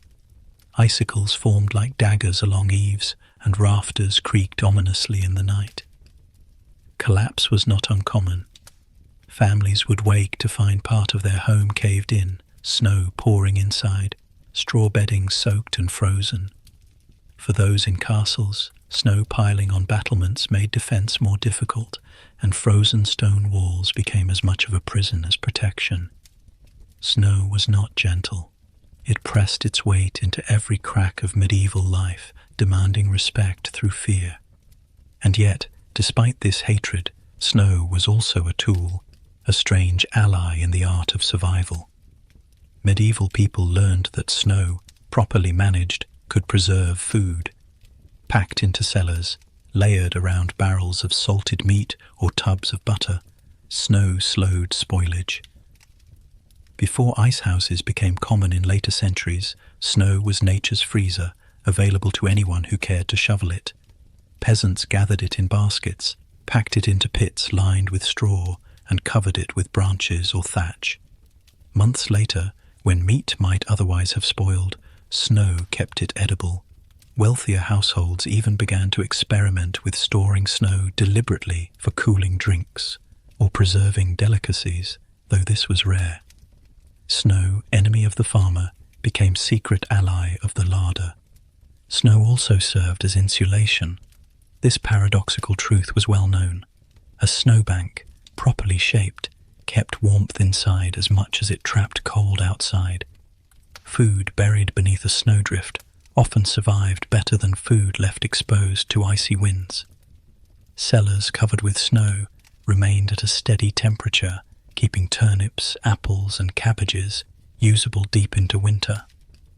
Farmers used this to their advantage, sometimes piling snow against the sides of barns or cottages to block drafts. In effect, snow became an accidental building material, sealing walls more tightly than daub or timber alone. In monasteries, where survival was honed to discipline, snow was harvested deliberately. Monks shoveled it into storage pits or used it to line cloisters' underground food chambers. Snow, combined with straw and earth, became a medieval refrigeration system that preserved butter, salted fish, or cheese until spring. The same monks who cursed snow in their chronicles often relied on it to sustain their communities through Lent.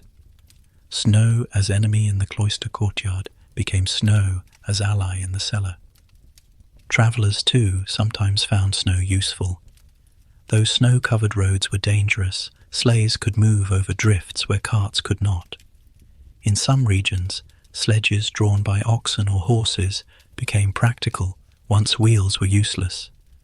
Snow was also used to insulate tents or camps by piling it as windbreaks, just as peasants used it against barns.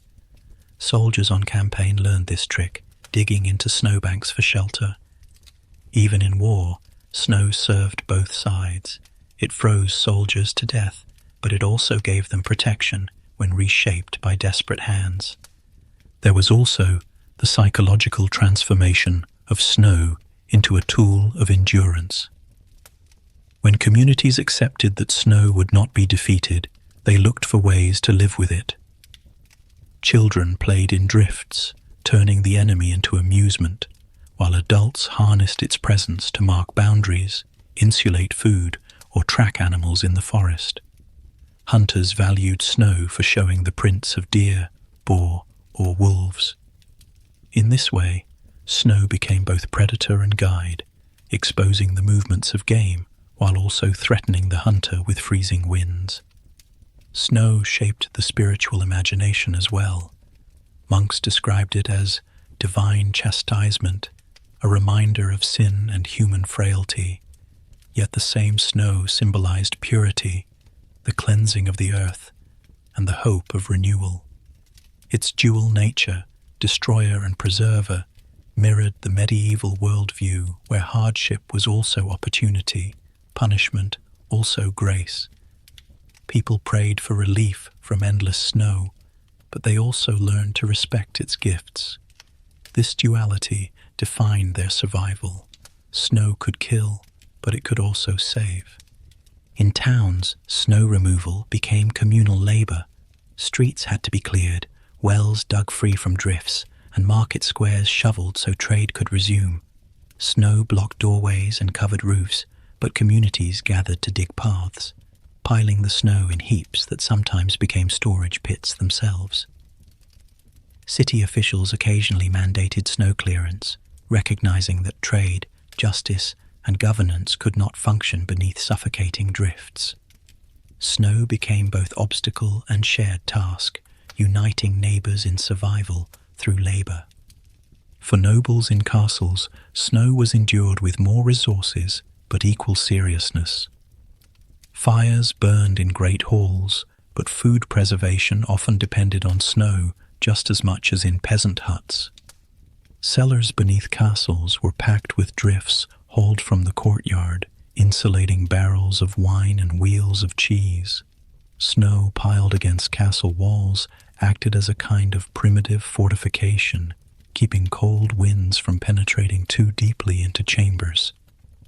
Tapestries helped, but snow itself sometimes served as unexpected armor. Imagine yourself in a medieval village in February. The fields are buried, the paths erased, and yet survival continues.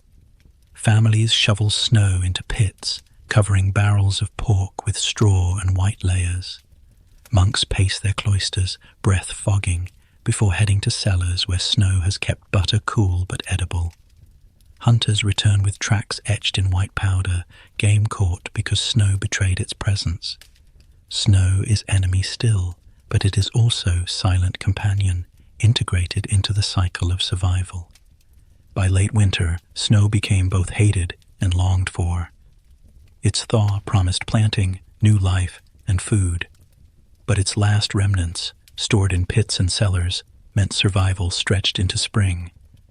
Snow as enemy gave way to snow as memory, a reminder of cold endured and harvests preserved. Medieval life was always negotiation with nature, and snow embodied that negotiation most clearly. It could starve you, bury you, and crush your roof, but it could also preserve your meat, insulate your cellar, and guide your hunts. The paradox of snow was the paradox of survival itself. In the end, snow in the Middle Ages was a teacher. It taught fear, for it killed quickly. It taught patience, for it lingered long. But it also taught ingenuity, showing that even the harshest enemy could be bent into service. Medieval people survived not by banishing snow, but by learning its language, reshaping it into shield, freezer, and silent ally. In every drift piled against a cottage, in every cellar cooled by snow, in every track revealed in the forest, snow reminded them that survival was not just resistance, but adaptation. Snow was loathed, snow was feared, but snow was also harvested, packed, and quietly revered as the frozen paradox that kept life alive through the cruelest season. One of the most relentless winter tasks was chopping firewood.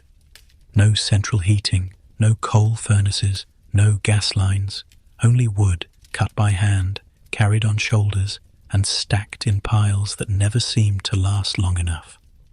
Every peasant household and every manor kitchen depended on fire, not just for warmth, but for cooking, light, and survival. In the bitter wind, men and sometimes women marched into frozen forests with axes, their breath fogging in the brittle air. Trees cracked like bones under the bite of iron, and the crash of a falling trunk echoed across snowbound hills. Firewood was life, and gathering it was brutal. Gloves were rare luxuries, so hands froze around hafts, the skin splitting as the grain of oak and ash gave way. But still they chopped, stacking cords against the side of huts, barns, and castles, praying the piles would last until spring. Firewood alone wasn't enough. It had to be carried into homes, dried, and split into smaller pieces for hearths and ovens. Children gathered kindling, twigs snapped until palms were raw, and older women kept constant watch on fires, coaxing flame from damp logs with bellows and sparks. A fire that died in the night could mean death by morning.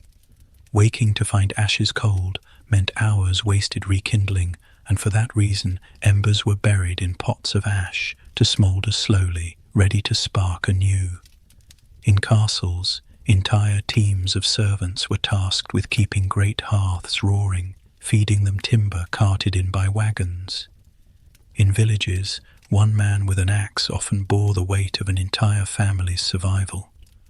Frostbitten hands clung to iron and wood, refusing to stop. Feeding animals was another winter chore that never relented. Livestock were as vulnerable to snow as humans, and their survival determined whether families would eat butter, milk, eggs, and meat in spring. Cows and oxen were housed in barns attached to cottages, their warm breath adding to household heat. But animals needed hay, fodder, and water, all of which required backbreaking labor. Hay from summer fields had to be hauled in armfuls or cartloads, spread on the floor of stalls while breath steamed in the air and boots crunched on frozen straw. Sheep shivered under their wool, goats bleated in complaint, and chickens had to be kept alive with scraps of grain and warmth stolen from the kitchen hearth. Watering animals was an even harsher task. Wells froze solid, buckets cracked, and streams turned into slabs of ice. Farmers took axes to ponds and rivers, smashing through with force, hauling out buckets of freezing water to carry back to barns. Every trip meant numb fingers, soaked boots, and frostbitten cheeks. Horses required gallons a day, and cattle even more, forcing endless treks through blizzards to keep them alive. Frostbite was not an accident. It was a daily companion. Fingers swelled, blackened, and sometimes had to be wrapped in rags to continue working. But animals could not wait, so peasants trudged on, one bucket at a time, through snow that reached their knees. Inside, winter work shifted to food preservation and preparation. Women stood by smoky hearths, stirring pots of pottage thick with beans, peas, onions, and scraps of salted pork. The air was heavy with smoke and steam, but their hands blistered from hot handles, even as they ached from cold. Dough was kneaded with cracked knuckles, bread baked in ovens fueled by hard-won wood, and butter churned in kitchens where frost formed on windows. Children picked through baskets of turnips, cabbages, and apples stored in cellars, removing those that rotted before the decay could spread. Salted fish had to be soaked, meats boiled, ale brewed, all by hands already raw from winter's bite. To eat meant to labor, and every meal was the product of hours of survival work. Travel in winter was its own kind of labor, whether on foot, horseback, or sled. Snowdrifts blocked roads, and frozen mud made carts useless. Merchants, messengers, and pilgrims trudged with frostbitten toes wrapped in rags, their cloaks crusted in ice. Each journey was a gamble, each mile won by sheer endurance. Monks delivering alms to villages walked barefoot in snow as penance, their hands red and raw from clutching staffs. Farmers carrying grain to market tied ropes around barrels to drag them over ice. Cold turned every step into work, every breath into labor. Frostbite was not just a danger of mountain passes, it was the reality of village lanes in January. Children worked too. They were sent to gather sticks from hedgerows, fetch water from wells, or guard animals in barns. Their small hands reddened, their lips chapped and bleeding, but they learned early that winter spared no one. Even play often doubled as labor. Sledding down hills became hauling kindling. Building snow shelters turned into insulating food pits. Survival blurred the line between chores and childhood. Frostbitten fingers were rites of passage, marks of endurance in a world where no one rested until spring. Winter work extended beyond survival into preparation for spring. Fields might be frozen, but tools had to be mended by firelight. Blacksmiths, their forges blazing against the snow, hammered iron into plowshares, nails, and axe heads, their hands blistered from both heat and cold. Carpenters shaped wooden handles while frost rimed their beards. Spinning and weaving continued in homes and monasteries, fingers turning wool into thread, even when stiff with cold. Every task was both survival and anticipation, the hope that spring would come, the certainty that work never stopped. The church framed winter labor as holy endurance. To suffer frost-bitten hands while feeding animals was to participate in the trials of saints. Monks copied manuscripts in unheated scriptoria, their ink freezing in inkwells, their fingers stiff as they scratched Latin prayers across parchment. Farmers prayed as they hauled water, mothers whispered blessings over smoking pots of pottage, and travelers called on saints to protect their cracked feet from frost. Survival became sanctified labor, each chore a sacrifice, each wound from frost a reminder of human fragility and divine providence. Castles, though wealthy, were no escape. Servants scurried with buckets of water, armloads of firewood, and trays of food. Their hands blistered and cracked, just like the peasants outside, though they worked under vaulted ceilings instead of thatched roofs. Frost crept across stone floors, fires demanded constant tending, and animals in stables had to be fed by men and boys hauling hay with frozen hands. Winter spared no class, though the rich had more layers of wool and thicker walls to hide behind. Still, work was constant. Still, hands froze. Snow itself became both burden and task. Clearing paths between cottages, shoveling roofs to prevent collapse, and digging out barns required constant labor. Families armed with shovels and spades heaped snow into piles, sometimes turning them into insulating barriers for food storage. Men dug trenches through drifts to reach fields or roads, their sweat freezing on their brows. Women cleared hearth chimneys blocked by ice. Frostbite often struck during these efforts, fingers turning pale and stiff as families struggled to dig themselves free from nature's chokehold. The psychological toll of winter work cannot be ignored. Imagine frostbitten hands that never quite heal before another day demands more labor. Imagine the exhaustion of rising before dawn, feeding animals in a barn colder than the outside air, hauling water from an ice-crusted well, then standing by a fire all day stirring pots or hammering iron until nightfall. Imagine going to bed with hands throbbing, only to rise and do it all again. The relentlessness was crushing, yet medieval people endured, because to stop was to die. Winter work was a crucible. It created resilience out of necessity, binding families and communities in shared labor. Frostbitten hands were not marks of failure, but of survival, badges of honor carried through to spring.